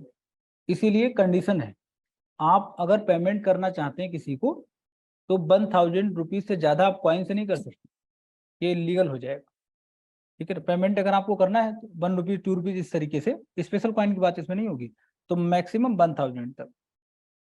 बहुत सारे लोग इलीगल ट्रेड करते हैं कॉइन्स का, ठीक है, बांग्लादेश नंबर 1 है, इस केस को आप याद रखिएगा, है ना। उन्होंने क्या किया, सेविंग ब्लेड को बना दिया, है ना, और आपसे पैसा ले लेते हैं, 1 रुपए मतलब कोई बोलेगा हमें लाओ कॉइन, चलता हो ना चलता हो, बांग्लादेश पर ले लेंगे, सेविंग ब्लेड बना देंगे, और वही आपको बेचेंगे। ये भी अंग्रेज से कम नहीं, अंग्रेज रॉ मटेरियल हमसे लेते थे और उसको वैल्यू एड करके हमें सेल कर देते थे, बांग्लादेश वाले उसी ट्रैक पे हैं, है ना। तो बच के रहना, है ना। तो देखो CRR समझ आया आपको क्या है। अच्छा, हम लोग मिंट की बात करें, थोड़ा सा RBI पर जरा देखेंगे, RBI का रोल यहाँ पर क्यों ऐसा होता है वो देखेंगे। सपोज करो एक बैंक है, अभी RBI नहीं है आपकी कंट्री में, और आपको बताना है कि बैंक से क्या ग्रोथ एंड डेवलपमेंट होगा, ग्रोथ या डेवलपमेंट इन कंट्री, इसको आपको जस्टिफाई करना है कैसे। अब जरा देखिएगा, 2 सोसाइटी आप लेते हैं, यहीं पर आपको हम लोग हिल्टन एंड कमीशन तक पहुंचेंगे, बाकी टूल भी करें। केस नंबर 1, एक ऐसी सोसाइटी है जहां पर नो बैंकिंग सर्विस, ठीक है, कोई बैंक नहीं यहां पर है, और एक पर्सन ऐसा जो फार्मर है, इसको लोन चाहिए, इसने 100 रुपीज लोन लिया है, बैंक है नहीं, तो लोन का नेचर क्या होगा, प्राइवेट लोन, किसी दोस्त से ले लिया, है ना। और यहां पर आप देखेंगे एक स्पेशल फीचर क्या होता है, rate of interest per month होता है, और अगर आप 1 ईयर की बात करें, इसमें टोटल नंबर ऑफ मंथ 5 से मल्टीप्लाई करें कितना हो गया, तो टोटल अमाउंट इसको आफ्टर 1 ईयर कितना पे करना पड़ेगा, 100 rupees principal amount plus 60 rupees interest. एक तो गरीब किसान है, उसको 160 रुपीज पे करना है, ये नहीं कर पाएगा, इतना एग्रीकल्चर में होता नहीं, है ना, तो कैश का ग्रोथ एंड डेवलपमेंट हो पाएगा? अभी तो नहीं होगा। सेकंड केस, अगर मान लीजिए इसका कोई बच्चा है, वो स्टूडेंट बहुत अच्छा है, इसको आगे पढ़ाना है, पैसा नहीं है, तो आगे एजुकेशन क्या हो जाएगा? बंद हो जाएगा। सोसाइटी का डेवलपमेंट होगा यहाँ पे? नहीं होगा। ठीक है। और केस नंबर 3 जो थोड़ा स्पेशल है, सपोज करो कि दिल्ली में हम लोग हैं किसी ऐसी जगह जहां पर बैंक नहीं है, और यहाँ पर मिस्टर सिंह हैं कोई, इनके पास 100 करोड़ रुपीज है, बैंक है नहीं, कहाँ रखेंगे पैसा? अपने बिस्तर? हाँ, बिस्तर नीचे। अगर चोरी हो गया तो मोहल्ले वाले देंगे? नहीं देंगे ना, रिलेटिव भी नहीं देंगे। क्या ये पैसा किसी काम का है? ना इनके काम का है, ना कंट्री के काम का है। बीपी और बढ़ जाएगा, पैसा अर्निंग भी नहीं कर रहा कुछ।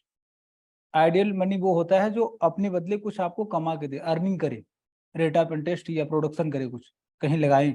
ये पैसा कहाँ लगा हुआ? बेड में लगा हुआ है, किसी काम का नहीं। इसका वैल्यू भी कम होगा। After 10 years value of money क्या हो जाएगा? ऑटोमेटिकली कम हो जाएगा। तो ये एरिया जो है जहां पर बैंकिंग सर्विस नहीं, यहाँ पर ग्रोथ एंड डेवलपमेंट के चांसेस क्या हो जाएंगे? Very poor. अब आपने कोई ऐसा एरिया लिया हुआ है, ये मेंस में लिखने के लिए आपको इनपुट मिलेगा इन सब स्टोरीज से, है ना। बैंक क्यों जरूरी, क्यों पढ़ना है आपको? इसमें आप देखेंगे, सपोज करो अब एरिया ऐसा जहां पर बैंकिंग सर्विस है, यहाँ पर बैंक है, तो मिस्टर सिंह को देखिए, इन्होंने क्या किया, मिस्टर सिंह को क्या बेनिफिट होने वाला है? इन्होंने 100 करोड़ रुपीज कहाँ डिपॉजिट किया? बैंक में। और बैंक बोलेगा सर पर मंथ आपको हम उल्टा कुछ पैसा भी देंगे। बात जरा समझिएगा। तो इनको सपोज करो कि 1 lakh rupees per month rate of interest, मतलब जो भी लगाया हो, 1 लाख इनको पर मंथ मिलने लगा। अब बैंक का टेंशन हो गया सारा, क्योंकि इन्हें 1 महीने में कितना पैसा पे करना सिंह को? 1 लाख रुपीज। तब तक झारखंड से न्यूज आएगी, टाटा बोलेंगे हमें प्लांट लगाना है, पैसा दीजिए। तो ये पैसा इन्होंने कहाँ ट्रांसफर कर दिया? टाटा। और टाटा से इन्होंने मान लिया 2 लाख रुपीज पर मंथ लिया, तो 1 लाख अपने पास रखा, 1 मिस्टर सिंह को ट्रांसफर किया, तो सारे लोग खुश हो जाएंगे। अब सारा टेंशन किसका है? टाटा का है। टाटा क्या करेंगे? इस पैसे को इन्वेस्ट कर देंगे। जब इन्वेस्ट करेंगे, इन्वेस्टमेंट राइज होगा कंट्री में, जॉब्स बढ़ेंगी, प्रोडक्शन बढ़ेगा, जीडीपी बढ़ेगा। मतलब बैंकिंग सिस्टम से ये पैसा सिंह के भी काम आ रहा और कंट्री के भी काम आ रहा। तो आप बताइए, ग्रोथ एंड डेवलपमेंट में बैंक का कोई रोल है? क्लियर हो गया, बैंक होना चाहिए। ठीक है। अगर अब वो फार्मर है, याद करिए, जिसने प्राइवेट लोन लिया था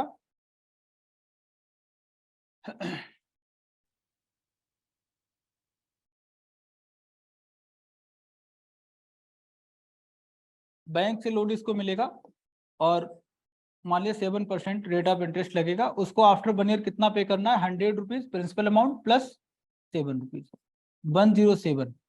तो यहाँ पर ये जो पुअर पर्सन है, जो गरीब व्यक्ति है, ये क्या करेगा? अपना ग्रोथ एंड डेवलपमेंट कर। तो बैंक का होना क्या है? जरूरी। सिर्फ बैंक नहीं, बैंक सिस्टम ऐसा होना चाहिए जहां पर every citizen of this country वो जाए, पहुंचे। तो इसमें एक रिफॉर्म किया गया था 14 में, प्रधानमंत्री जनधन अकाउंट, देखा होगा। उसमें क्या हुआ? सभी का अकाउंट बैंक में हो गया। ठीक है। तो अब आरबीआई क्या करेगा? उसका रोल क्या है? सिर्फ बैंक का होना सब कुछ नहीं है। मान लिया एक बैंक है और इसमें किसी बंदे ने 100 रुपीज डिपॉजिट किया, और बोला कि हम 1 मंथ के बाद आएंगे, आप मुझे 105 रुपीज दे देना, 5 रुपीज आपका ब्याज हो जाएगा, इंटरेस्ट हो जाएगा। लेकिन बैंक वाले ने पूरा का पूरा 100% पैसा किसी और को दे दिया 1 मंथ के लिए, उससे 7 रुपीज लिए। लेकिन दूसरे दिन इसको डेंगू हो गया, ये मांगने जाएगा कि मुझे डेंगू हो गया, पैसा लाओ। तो बैंक वाले बोलेंगे हमने तो टोटल पैसा आपका क्या कर दिया? किसी और को दे दिया, 1 महीने बाद आना। तो बोलेगा अब मेरा बेटा ही आएगा, डेंगू हो गया, बचना मुश्किल है, पैसा मिल नहीं रहा। अपना पैसा नहीं मिलेगा इमरजेंसी में, तो आपका ट्रस्ट बैंकिंग सिस्टम पर क्या होगा? ठीक है। और आप मोहल्ले में बोलोगे कि गुप्ता जी ऐसा है, मेरा पैसा मुझे नहीं मिला, गुप्ता जी जाएंगे पैसा जमा करने। अगर बैंक के पास हम लोग अपना पैसा डिपॉजिट नहीं करेंगे, तो बैंकिंग सिस्टम क्या हो जाएगा? कोलैप्स कर जाएगा। बात समझ आएगा। 2008 आईसीआईसी बैंक का नाम सुना होगा आपने, एक न्यूज आई थी 2008 में ही कि आईसीआईसी बैंक बंद होने वाला है, खत्म हो गया। तो जिनका पैसा था वो सब लाइन में लग गया बैंक में, एटीएम में, जहां जिसको जगह मिली, और बैंक का पैसा बहुत तेजी से कम होने लगा। चंदा कोचर उस समय एमडी थी, चंदा कोचर नाम आप लोगों को शायद ना जाना हो, है ना। तो उन्होंने गवर्नमेंट ऑफ इंडिया को बोला कि सर कुछ कीजिए वरना बैंक आज ही खत्म हो जाएगा। पहले तो कुछ नहीं होता, फेक न्यूज थी, लेकिन रियलिटी में खत्म हो जाएगा। तो फिर मीडिया को गवर्नमेंट ऑफ इंडिया की तरफ से फाइनेंस मिनिस्टर आए, उन्होंने बोला कि आईसीआईसी बैंक कहीं नहीं जा रहा, यहीं पर है, अगर बैंक डूबेगा तो पैसा गवर्नमेंट देगी, सारे लोग अपने घर चले गए। 2008 का केस। मतलब बैंक की ताकत क्या, बैंक में क्या है, पैसा है तभी तो बैंक है, पैसा खत्म बैंक खत्म। ठीक है, तो इसको रेगुलेट करने के लिए एक सेंट्रल बैंक होना चाहिए, और इसके लिए आप देखेंगे रॉयल कमीशन, ये सारे टूल्स तभी चल पाते हैं रॉयल कमीशन, और इसके चेयरमैन थे मिस्टर हिल्टन यंग, इसीलिए इसका दूसरा नाम भी है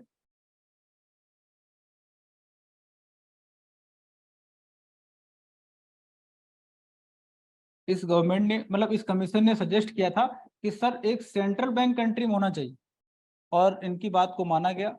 reserve Bank of India act 1934 ये पास हुआ, और आरबीआई की जो वर्किंग ऑफ आरबीआई बेसिकली ये स्टार्ट हो गया 1935। तो हिल्टन यंग कमीशन याद रखिएगा, है ना।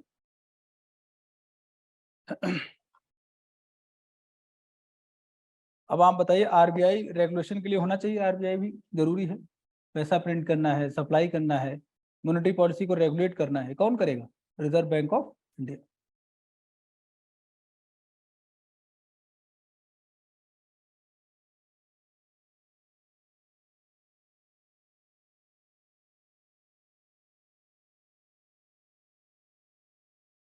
नहीं, बुक बाद में पढ़िएगा आराम से घर पे। Money and banking unit number 2 होगा उसमें, और थोड़ा सा मैंने एक्सटेंड करके बताया है, ठीक है, बहुत सारी चीजें आपको इसमें नहीं मिलेंगी। जब आप एक बुक पढ़ेंगे रमेश सिंह जनरली, बेटा मनी एंड बैंकिंग यूनिट होगी ना इसमें। हाँ बेटा, वो मैंने बताया उसको रोका है, क्योंकि जीडीपी से हम ना देखिए, जब जीबीए की बात करेंगे ना, ग्रॉस वैल्यू एडेड, उसमें मॉनेटरी पॉलिसी का रोल, दोनों कनेक्ट करेंगे, टेंशन मत लीजिए, ठीक। देखिए मेन ऑब्जेक्टिव क्या है, यूपीएससी देना है ना, 12th वाला एग्जाम तो देना नहीं है ना। एक और 12th वाला बैठा है, किसका ऑब्जेक्टिव 12th पास करना है, तो फिर थोड़ा नेचर ऑफ क्लास चेंज करना पड़ेगा, है ना। क्या कुछ समझ आ रहा है, रिटर्निंग कमीशन क्या था, है ना, ठीक है। तो आरबीआई रेगुलेट करता है पूरे बैंकिंग सिस्टम, ठीक है। एक दो और काम फैक्चुअल इन्फॉर्मेशन लिख लीजिए, आरबीआई तक आ गए। एक तो मिंट आप लिखा, मिंट कहाँ पर है, चारों। प्रिंटिंग प्रेस ऑफ आरबीआई लिख लीजिएगा, प्रिंटिंग प्रेस जहां नोट छपते हैं का, जो पेपर करेंसी। नंबर 1 देवास इन मध्य प्रदेश, नाम सुना होगा देवास, देवास इन मध्य प्रदेश। नंबर 2 नासिक, नासिक गुजरात में, महाराष्ट्र। थर्ड पर मैसूर, मैसूर का उड़ीसा, तमिलनाडु, कर्नाटक में है, कर्नाटक। एंड लास्ट में फोर्थ इज सालबोनी, ये आपका वेस्ट बंगाल, कोलकाता के पास में सालबोनी, ठीक है, सालबोनी वेस्ट बंगाल नियर बाई कोलकाता। तो north east and eastern India में करेंसी सप्लाई या उसका मैनेजमेंट कौन करता है, सालबोनी, ठीक है। साउथ इंडिया में मैनेजमेंट कौन करेगा, regulation and management of currency, Mysore. और सेंट्रल इंडिया में देवास, वेस्टर्न इंडिया, अच्छा ठीक, देखिए नंबर 1 मान लिया देवास, ऐसे लिखेंगे, देवास लिखा आपने, देवास इन मध्य प्रदेश, और ये कहाँ पर है, सेंट्रल इंडिया में। इसका काम क्या है, regulation and control of money supply in central India, ऐसे लिख लीजिएगा, है ना। Control and regulation and control of money supply in central India. Number 2 पे लिखिएगा Mysore, regulation and control of money supply in south India, Mysore south में regulate करेगा। And साल्बोनी लिखेंगे regulation and control of money supply in north east and east India. Last में नासिक हुआ, नासिक ये कहाँ करेगा? Western India.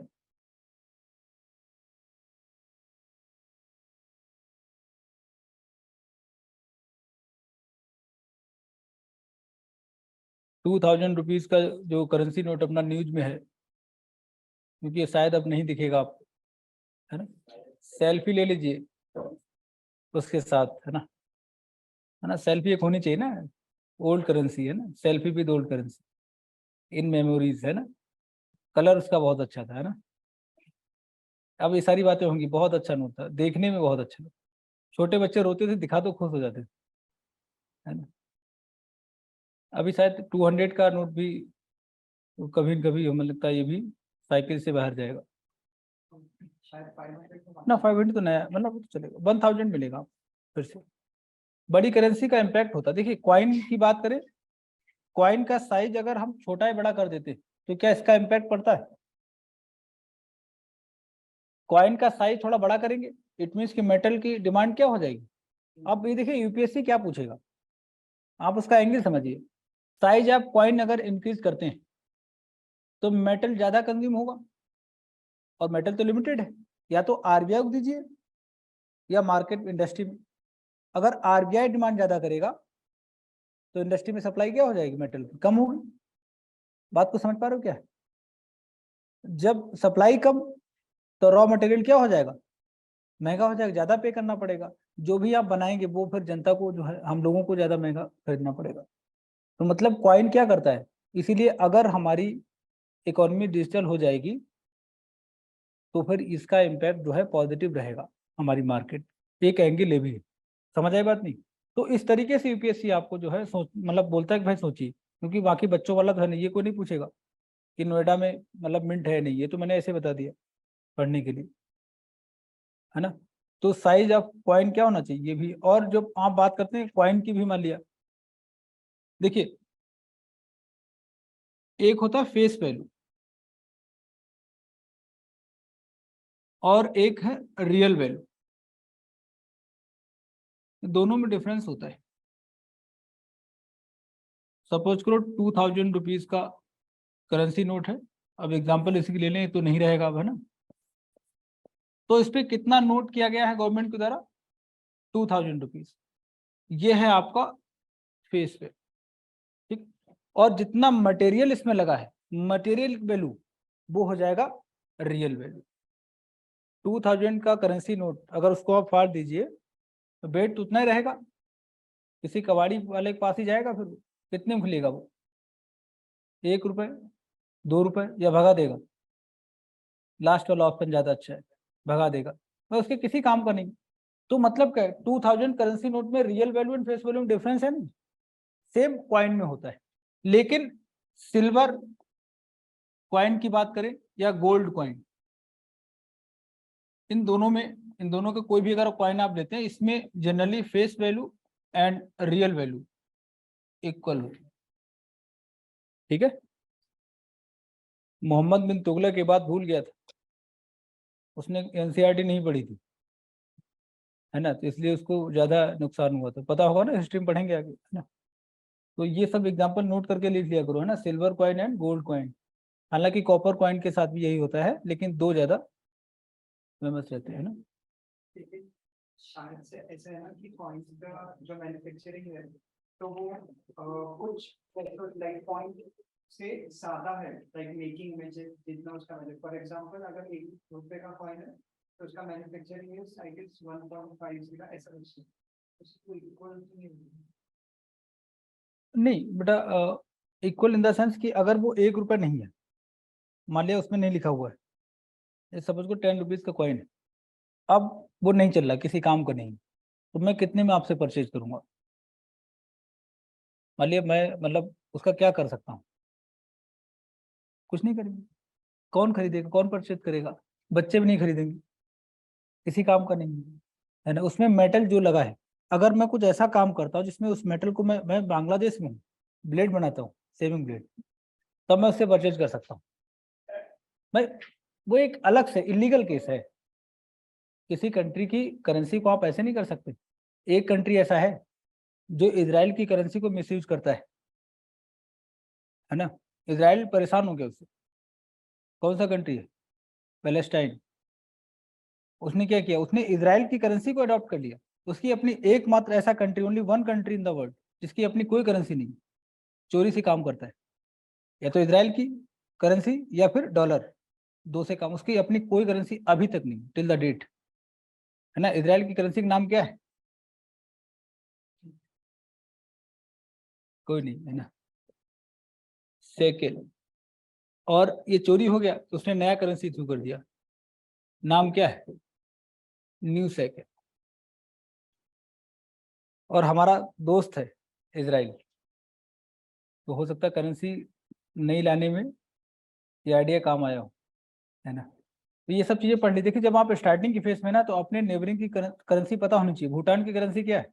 करेंसी या भूटान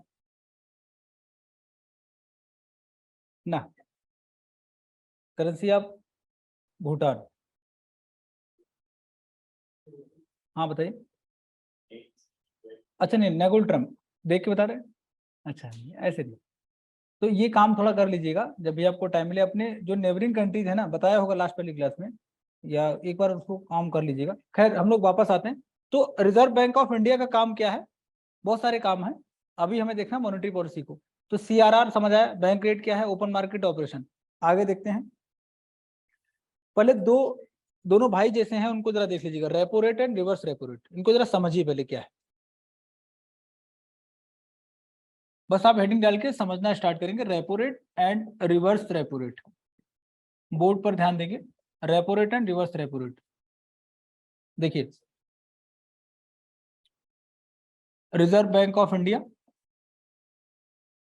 बैंक एंड मार्केट,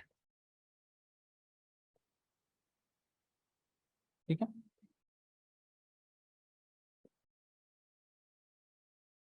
अगर बैंक के पास सपोज करो ऐसी कंडीशन है कि कैश फ्लो बहुत तेजी से कम हो रहा है, इसको अर्जेंट नीड है, अर्जेंट नीड, इमरजेंसी में नीड है किसकी? कैश। और अर्जेंट नीड की बात करें, इट मींस कि शॉर्ट टर्म, तुरंत पैसा चाहिए। और ये टाइम पीरियड क्या है? 1 to 14 डेज। जो भी आप पैसा लेंगे उसका टाइम पीरियड क्या होगा? मैक्सिमम 1 to 14 डेज, ठीक है। क्लियर है? आगे देखिएगा। इसमें क्या होगा कि बैंक अपने बॉन्ड या सिक्योरिटीज को कहाँ सबमिट करेगा? RBI के पास। और इसके बदले RBI इसको क्या देने वाला है? कैश, ठीक है। बॉन्ड आपका RBI के पास जाएगा। RBI बोलेगा आफ्टर जो भी टाइम पीरियड हो, 1 डे 2 डे जो भी है, आपको क्या करना पड़ेगा? जो कैश आप लिया है, यहाँ पर बॉन्ड को सेल नहीं किया गया, याद रखिएगा, यहाँ पर सेल नहीं किया गया, मॉर्गेज रखा गया कि आप मेरा बॉन्ड रखिएगा, हमें इतना पैसा दे दीजिएगा। आफ्टर जो भी टाइम पीरियड हो, 1 डे 2 डे जो भी है, इस पे हम आएंगे कैश प्लस जो भी आपका रेट ऑफ इंटरेस्ट होगा वो आपको मिल जाएगा। यही रेट ऑफ इंटरेस्ट कहलाएगा आपका रेपो रेट। ये हो जाएगा आपका रेपो रेट। जब RBI कैश फ्लो को इंक्रीज करती है in banking system of India, और यहाँ पर बॉन्ड सेल नहीं किया गया, मॉर्गेज रखा गया, गिरवी रखा गया, और जितनी वैल्यू बॉन्ड होगा उतना पैसा कहाँ जाएगा? बैंक में जाएगा। तो बैंक के पास क्या हो जाएगा? कैश की सप्लाई बढ़ेगी, बाकी मार्केट में इसका अपना जो भी काम करना वो स्टार्ट हो जाएगा। तो जिस रेट ऑफ इंटरेस्ट पर आपको पैसा मिला है, यही रेट ऑफ इंटरेस्ट क्या हो जाएगा आपका? Repo rate. और रिवर्स रेपो रेट क्या है? रिवर्स की बात करेंगे, RBI बैंक एंड मार्केट। अगर बैंक के पास पैसा क्या है, ज्यादा हो गया, आरबीआई को पैसा चाहिए, उनके पास कैश सप्लाई बहुत ज्यादा है और आरबीआई को नीड है। नीड क्या है? बेसिकली कंट्रोल करना होता है। इमरजेंसी में या तुरंत आपको शॉर्ट टर्म में ही कंट्रोल करना है, तो आप क्या करेंगे, आरबीआई इनके पास आएगा क्या लेकर के, बॉन्ड, और क्या लेके जाएगा, कैश। तो कंट्रोल हो जाएगा ऑटोमेटिकली, रिजल्ट क्या हो जाएगा, कैश आपका कंट्रोल हो जाएगा। लेकिन आरबीआई यहाँ पर क्या बोले, क्योंकि ये सेल नहीं किया गया है, मॉर्गेज रखा है, तो आप क्या करेंगे, इस कैश के बदले आप उनको एक ब्याज देंगे, उसको बोलेंगे रिवर्स रेपो रेट। ठीक है, ये दोनों ऐसे काम करेंगे, लेकिन दोनों का नेचर क्या होता है, शॉर्ट टर्म। ठीक है, रिवर्स, ये दोनों थोड़ा सा अलग से यूनिक।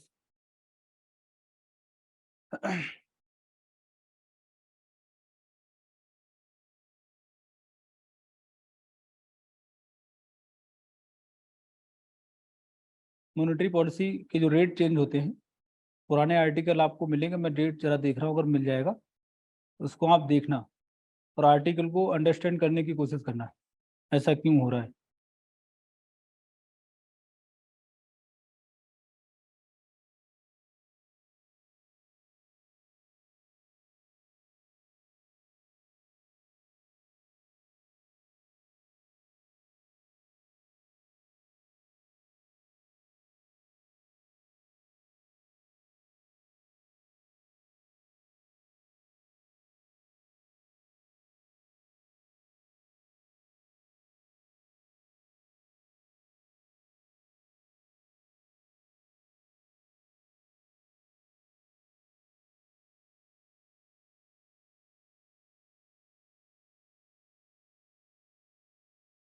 आज का होमवर्क आपका क्या है, प्रीवियस ईयर क्वेश्चन पेपर्स 2013 से स्टार्ट करेंगे।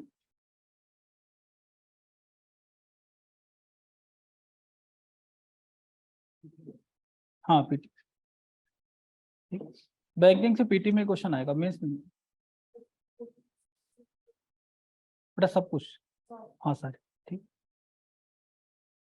फिर आपको ये समझ आएगा ना कि आपने क्या सीखा है ना, पीटी में क्वेश्चन रहेगा।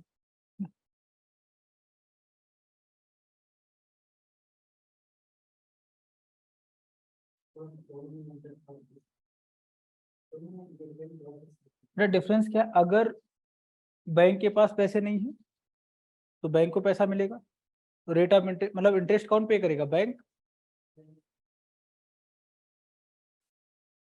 बेटा देखिए, पैसा किसने दिया है, आरबीआई ने, तो आपको वापस करना होगा ना। ना ना, वो जरूरी नहीं, अगर मार्केट में ऐसा है तभी ऐसा काम किया जाएगा। आप जरा देखिए, अभी सपोज करो बैंक के पास पैसा नहीं है, तो बैंक की अपनी प्रॉपर्टी क्या है, बॉन्ड वगैरह होते हैं, गवर्नमेंट की सिक्योरिटीज होती, तो ये बॉन्ड वगैरह कहाँ लेके जाएंगे, आरबीआई के पास। जितनी वैल्यू का आपका बॉन्ड होगा, ये हर बैंक की अपनी कैपेसिटी होती, विजया बैंक की अपनी होगी, एसबीआई की अपनी, तो आप ये बॉन्ड लेके कहाँ जाएंगे, आरबीआई के पास, आपको पैसा मिल जाएगा। गिरवी रखेंगे, मॉर्गेज रखेंगे, जब आप कोई चीज गिरवी रखते हैं, तो जब पैसा लेके जाते हैं वो चीज लेने, तो आपको इंटरेस्ट भी तो देना होता है। कभी ऐसा देखा नहीं, गिरवी वाला प्रोसेस गाँव में चलता है, लोग मॉर्गेज रखते हैं कुछ चीजें, है ना, तो आपको ब्याज भी तो पे करना पड़ेगा, वही ब्याज जिस रेट से आपको देना होगा, वही रेट आपका रेपो रेट होगा। रेपो रेट मतलब बैंक को पैसा दिया है आरबीआई ने, और बेटा रिवर्स मतलब पैसा कहाँ गया, नीचे से ऊपर रिवर्स गया, ठीक है ना, तो बैंक को भी कुछ पैसा मिलेगा ब्याज में। ठीक है, डिफरेंस क्या है, अगर मार्केट में सपोज करो, वो अगर इन्फ्लेशन या रिसेशन की बात करें, अगर रिसेशन है इट मीन्स कि बैंक के पास पैसा कम है, तो केस किसका होगा, रेपो रेट का होगा। और रिसेशन है, सॉरी नहीं, ये इन्फ्लेशन का बेटा ये हो जाएगा पैसा, अच्छा हाँ, इन्फ्लेशन है तो क्या हो जाएगा, रिवर्स हो जाएगा, पैसा ऊपर जाएगा। ठीक है ना, ये आपको याद रखना। ठीक है, मतलब वो कैसे क्वेश्चन पूछेंगे अपना देख लीजिएगा। जैसे अगर आपको मॉनेटरी पॉलिसी का कोई क्वेश्चन मिल जाए, तो सबसे पहले आपको करना क्या है, अपना नोट कर लीजिएगा कि कैश फ्लो अगर बहुत ज्यादा है तो ये क्या हो जाएगा आपका, इन्फ्लेशन। तो क्या करेंगे, ये काम कर लेना रीजनिंग वाला। जैसे सीसेट में आपको जब पेपर 2 मिले, सबसे पहले ABCD लिख लिया, उसमें पूछा गया ना एक ही जगह ये है तो कैसे, ये काम करके बैठो पहले से, है ना, ये स्मार्ट वर्क होता है, आपका टाइम थोड़ा बचेगा। और इस बार जो लोग नहीं ठीक से पढ़े सीसेट, जीएस पास है, बहुत सारे बच्चे मुझे मिले कि उनका जीएस ठीक हो गया, सीसेट समझ नहीं है, पास होना अलग बात है, समझ ही नहीं है, क्योंकि मैथमेटिक्स पूछा है एडवांस वाला, है ना। खैर ये तो गलत हुआ है, आर्टिकल 21 का केस हो सकता है यूपीएससी पर। भाई कोई मेहनत कर रहा, आपने तो लिखा ही नहीं था ना कि एडवांस मैथ पूछेंगे, बेसिक मैथ की बात करें, बेसिक है ही नहीं। सीजीएल वालों को नहीं समझ आ रहा है क्या पूछा है ना। लास्ट ईयर आप देखिएगा परम्यूटेशन एंड कॉम्बिनेशन पूछ लिया, ये तो 12th में जिन लोगों ने पढ़ा होगा उन्होंने भी नहीं पढ़ा था ढंग से, समझ नहीं आता था, है ना। और अभी आपने ऐसी जगह पूछ लिया, पास करना जरूरी है। और हिंदी मीडियम में क्राइसिस क्या हो जाता है, क्योंकि वो गूगल से ट्रांसलेट करते हैं। ट्रांसलेट कौन कर रहा है हिंदी? गूगल। जिसको हिंदी पता नहीं है, सिखाई गई है, और क्या सीखा होगा, है ना। तो खैर ये चीजें हैं। तो पीटी पास करना है भाई, सीसेट भी दिसंबर के बाद सीसेट पे लग जाइए टाइट होकर के, वरना यूपीएससी ने बता दिया हमें वही लोग चाहिए जिनको मैथ भी आता है, ठीक है। हाँ खैर आगे लिखिएगा।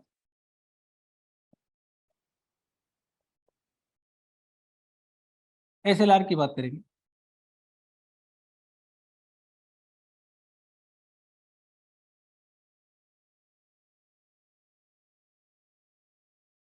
एसएलआर को आप समझिएगा माइंड में रखे सीआरआर जैसा, है ना, है नहीं वैसा। सीआरआर क्या था याद करिए, बैंक के पास टोटल क्या, टोटल कैश कितना है ना। अब आप थोड़ा देखेंगे बैंक के पास क्या क्या होता है, पहले आप ये समझिएगा, कोई भी बैंक है इसकी प्रॉपर्टी में नंबर 1 तो कैश होगा, गोल्ड भी होता है, ठीक है, फॉरेन करेंसी एंड बॉन्ड या गवर्नमेंट सिक्योरिटीज भी होती हैं, ये सब बैंक के पास रहता है, ठीक है। और जब हम कैश की बात करेंगे तो ये टी एक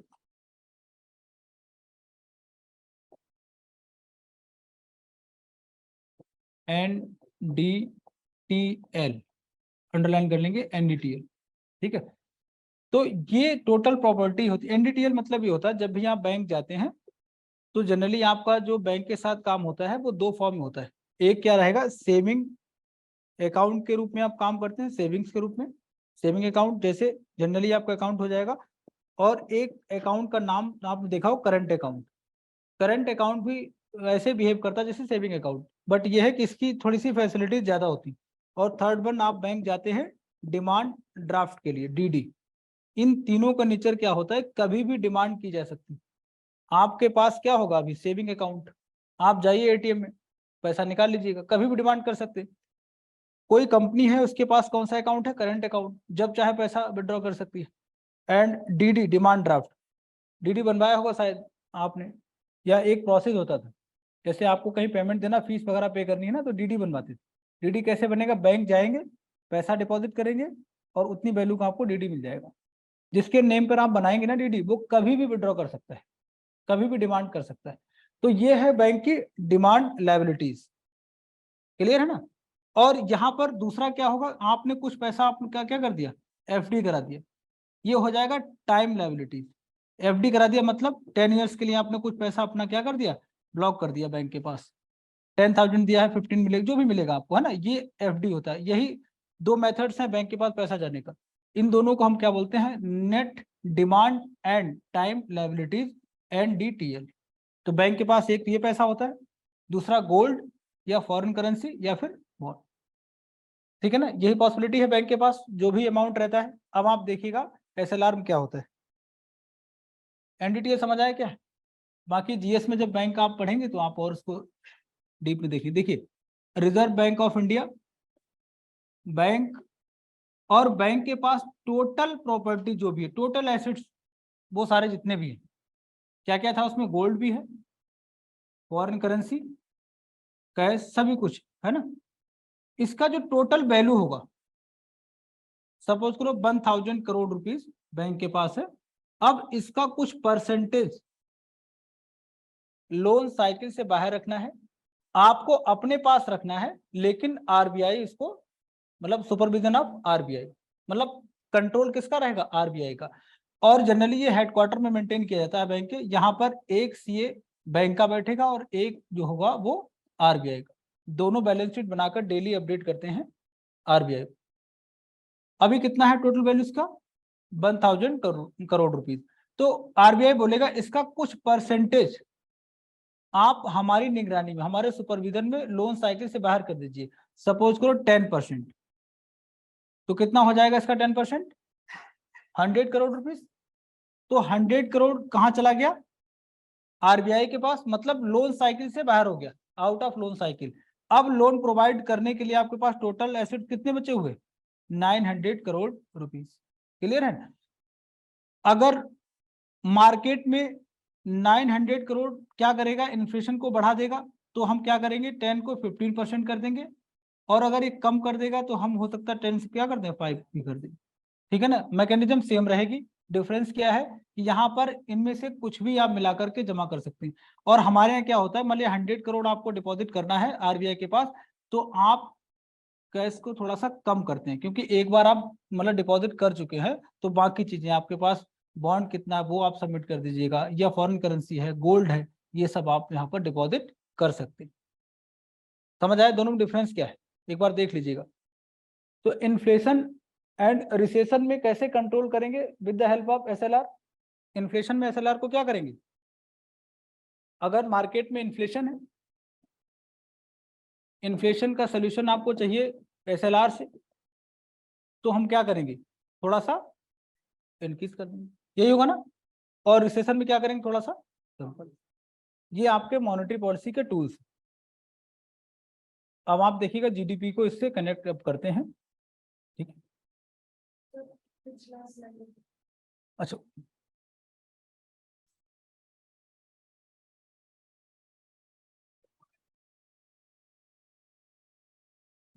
ये अब मॉनेटरी पॉलिसी की कोई भी आर्टिकल आपको मिले, उसको जरा पढ़ना, रीड करना, अंडरस्टैंड करने की कोशिश करना। ठीक? अगर बैंक रेट इंक्रीज हो जाए, इट मीन्स कि मार्केट में क्या ज्यादा है? इन्फ्लेशन है, तभी बैंक रेट को इंक्रीज किया हुआ है। जनरली इंडियन मार्केट की अगर आप बात करें, तो अभी जैसे हमारे यहाँ की मार्केट तो बहुत अलग टाइप की। हमारे यहाँ रिसेशन जनरली आता नहीं है, अगर आएगा तो हम लोग खुद ही डील कर लेते हैं।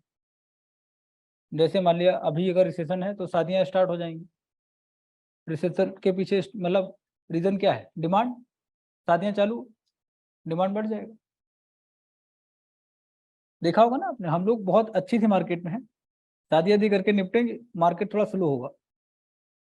फिर वो राखी वाला त्योहार आएगा नॉर्थ इंडिया में, ट्रांसपोर्ट एकदम डंप हो जाए, कोई कहीं जा ही नहीं रहा। राखी और भाई बहन का मामला है, इमोशनल फीलिंग, ऐसे गाने वाने आ जाएंगे बॉलीवुड के, सब घर जाना चालू, तो बस का टिकट निकालेंगे, ट्रेन का निकालेंगे, मार्केट क्या हो जाएगा? स्वीट्स लेके जाएंगे, डिमांड बढ़ेगा। फिर उसके बाद थोड़ा सा शांत हो जाएगा। उसके बाद नवरात्र स्टार्ट हो जाएंगे, दशहरा वगैरह स्टार्ट हो जाएगा, गरबा वगैरह स्टार्ट हो जाएगा, मार्केट फिर से स्टार्ट होगा। और अभी तो मतलब फर्स्ट गियर पड़ेगा, दिवाली टॉप गियर, सबको गिफ्ट देना है, लेना है, शॉपिंग करनी है, ये सब चलेगा नहीं। उसके बाद सर्दी बढ़ेगी, सब घर में रहेंगे, दिसंबर, और हमने सेलिब्रेट करना स्टार्ट कर दिया है, क्रिसमस भी हम लोग सेलिब्रेट करते हैं। उसके बाद थोड़ा सर्दी ज़्यादा हो जाए, घर में बैठ जाएंगे, मार्केट थोड़ा सा स्लो रहेगा, है ना? वैसा, हाँ बताइए। सीआरआर में बैंक का जो पैसा होता है उसका कुछ हिस्सा आरबीआई अपने पास रखता है। हाँ, और एसएलआर में आरबीआई का ही पैसा कुछ हिस्सा, बैंक का पैसा, एसएलआर में भी बैंक का ही पैसा है। देखो मेरी बात समझिए, बैंक के पास क्या क्या होता है? ये सारी चीजें बैंक के पास होता है। और मार्केट में पैसा किससे जाता है? बैंक से जाएगा, आरबीआई से जाएगा। तो किसे कंट्रोल करना होगा? बैंक। तो किसका पैसा अपने पास रखेंगे? बैंक का। ठीक है, दोनों में देखो डिफरेंस क्या, बेसिक डिफरेंस क्या है? वहां सिर्फ हमें कैश चाहिए होगा, यहाँ पर जो भी एसेट्स आपके हैं उनमें से कुछ भी आप रखें। ठीक है, एक काम करिएगा, होमवर्क में क्या है कि आरबीआई की वेबसाइट पे जाना, rbi.org.in करके, उसमें सारे रेट्स आपको मिलेंगे, पॉलिसी रेट मिलेगा, है ना, ये सारे मिलेंगे, सब देखना, उनका परसेंटेज एक बार चेक करना। क्लियर है ना। और डेफिनेशन अगर पढ़ना है स्टैंडर्ड वाली तो वहां मिल जाएगी आप आरबीआई की साइट पे, ठीक है। इतना काम करके आइए, ठीक, आप समझ पाएंगे ना ये रेट क्या होते हैं एक्चुअली। और उसके बाद अगर कोई न्यूज आपको मिल जाए मॉनेटरी पॉलिसी को लेकर के, जैसे बैंक रेट को इंक्रीज किया डिक्रीज किया, अभी आप देखेंगे जो अपनी रिसेंटली जो मॉनेटरी पॉलिसी आई थी उसमें आरबीआई ने टाइट मॉनेटरी पॉलिसी अडॉप्ट की थी, रेट ऑफ इंटरेस्ट कम नहीं किया, और ऐसा बोला था कि हमारे यहाँ इन्फ्लेशन है। आपने शायद कभी सुना हो डिस्कशन, अगर आप न्यूज़पेपर पढ़ते हैं तो आपको लगा होगा। खैर आने वाला टाइम है, मॉनेटरी पॉलिसी आपको मिलेगी अब, है ना, तो इसको आप कनेक्ट करके देखिएगा ऐसा क्यों करते हैं, ठीक है। ओपन मार्केट ऑपरेशन का प्रोसेस अलग है ना, उसमें क्या, उसमें पैसा किसका है, बैंक का ही है, लेकिन आरबीआई गवर्नमेंट वो थोड़ा सा जो ट्रैक ही अलग है ना। लेकिन बाकी रेट क्या है, direct RBI and bank, RBI bank, RBI bank यही चलेगा। उसमें क्या है, गवर्नमेंट को पैसा जाता है, हालांकि आना मार्केट में ही है। और आप देखिए अगर मान लीजिए बजट में गवर्नमेंट ने क्या किया, बहुत सारा पैसा खर्च कर दिया, एक पॉलिसी निकाली इसमें खूब पैसा डाला, यहाँ डाला वहां डाला, तो इसका क्या रिजल्ट निकलेगा, इन्फ्लेशन। क्लियर है ना। आप देखिए कोविड के बाद डिमांड कम हुई और गवर्नमेंट ने बहुत सारे पैसा दिया, इनफैक्ट जो आपका इनकम टैक्स है ना उसमें भी आपको 2 लाख रुपए का बेनिफिट दिया, ताकि डिस्पोजल इनकम आपका क्या हो जाए, इंक्रीज हो। डिस्पोजल इनकम जिससे आप मार्केट में डिमांड क्रिएट करते, खर्च करते जिसको, ठीक है ना। एक इनकम और होती है प्राइवेट इनकम, इसमें इस बजट में आया था, निजी इनकम, प्राइवेट इनकम है ना, जो भी प्राइवेट सेक्टर होता है, निजी सेक्टर है ना, प्राइवेट सेक्टर जो भी इनकम कमा, इसको टोटल सम कर लेते हैं, कल बात कर लेंगे, टेंशन मत लीजिए। बात समझ आई क्या। अब इसको कनेक्ट करते हैं, मॉनेटरी पॉलिसी को जोड़ेंगे थोड़ा सा जीडीपी वाले चैप्टर से। यहाँ तक ठीक है ना, कुछ समझ आया। देखिए थोड़ा सा जीडीपी की बात करेंगे। जीडीपी मतलब आपकी कंट्री में टोटल जितना भी फाइनल प्रोडक्शन होता है, ये टर्म याद होगा, फाइनल प्रोडक्शन है, उसका मॉनेटरी वैल्यू। जैसे आपने कार बनाई तो कार फाइनल हो गया, इसको आप चला सकते हैं, यूज कर सकते हैं। लेकिन अगर आप बोले टायर का अलग प्राइस निकालें, है ना, बाकी जो सीट बेल्ट का अलग निकालें, सीट का अलग निकालें, और बाकी जो म्यूजिक सिस्टम उसका अलग प्राइस निकालें, ऐसा जीडीपी में नहीं होता है। इसमें क्या करेंगे, जो फाइनल गुड्स मतलब तैयार हुई है, इसका मॉनेटरी वैल्यू आप काउंट करते हैं। ये बात आपको याद आ रहा होगा। अब करना क्या है कि आपको कार का प्रोडक्शन कंट्री में बढ़ाना है। कैसे करेंगे, इसके प्रोडक्शन को अगर आप बढ़ाएंगे तो जीडीपी ऑटोमेटिकली क्या हो जाएगी, बढ़ जाएगी। जीडीपी में क्या, अगर मान लिया आपने एक कार का प्रोडक्शन किया 1 यूनिट, और सपोज करो इसका प्राइस कितना है 10 लाख रुपए, तो जीडीपी कितना हो जाएगा आपका, 10 लाख हो जाएगा। अगर हमें अपना जीडीपी बड़ा करना है, आपका टारगेट है ना 30 तक हमें अपनी जीडीपी कितना करना है, 5 ट्रिलियन, तो क्या करेंगे, बढ़ाना होगा ना भाई। तो अभी नंबर ऑफ कार मान लिया 5 करना है, तो आपका टोटल जीडीपी कितना हो जाएगा, 50 लाख हो जाएगा। लेकिन कैसे होगा, क्या इसमें मॉनेटरी पॉलिसी का रोल है, ये आपको समझना है। अगर loan come rate of interest पे मिलेगा तो प्रोडक्शन अपने आप क्या होगा, बढ़ेगा। तो हमें कैसी मॉनेटरी पॉलिसी अडॉप्ट करनी होगी, सॉफ्ट, ठीक है। लेकिन सिर्फ सॉफ्ट से काम नहीं चलेगा, बाकी आधा सेक्शन ऐसा है ना जो फिर पिछड़ जाएगा, गरीब हो जाएगा। तो ये बैलेंस कैसे क्रिएट होगा, इसको कल देखेंगे, ठीक है, ठीक है ना। बैलेंस कैसे होगा, ये टेंशन है ना। तो कल की क्लास में बैलेंस हम लोग क्रिएट करेंगे। आप लोग ना एक काम करिएगा, बैंक वाली जो यूनिट है थोड़ा बेसिक देख लीजिएगा, ठीक है। और सबसे पहले क्या करेंगे, प्रीवियस ईयर क्वेश्चन पेपर्स 2013 से 23 तक, ठीक है। बाकी ये सब क्वेश्चन मैं नहीं कराऊंगा कि गवर्नर ऑफ आरबीआई कौन है, ये सब तो कर लेंगे, पता ही होगा, है ना। डिप्टी गवर्नर्स कितने होते हैं आरबीआई में, 1 2 कितने, 4 4 डिप्टी, ये जो मेन बॉडी है आरबीआई की उसमें 5 लोग होते हैं, 1 गवर्नर एंड 4 डिप्टी गवर्नर, ठीक है ना बेटा। वो मॉनेटरी पॉलिसी कमेटी, अभी हम लोग बात कर रहे हैं आरबीआई, ठीक है। चलिए कल मिलते हैं सर। हाँ बेटा बताओ, आप बोलिए।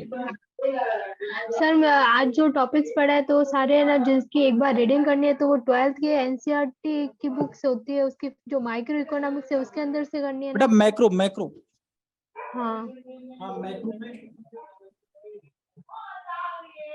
Unit number 3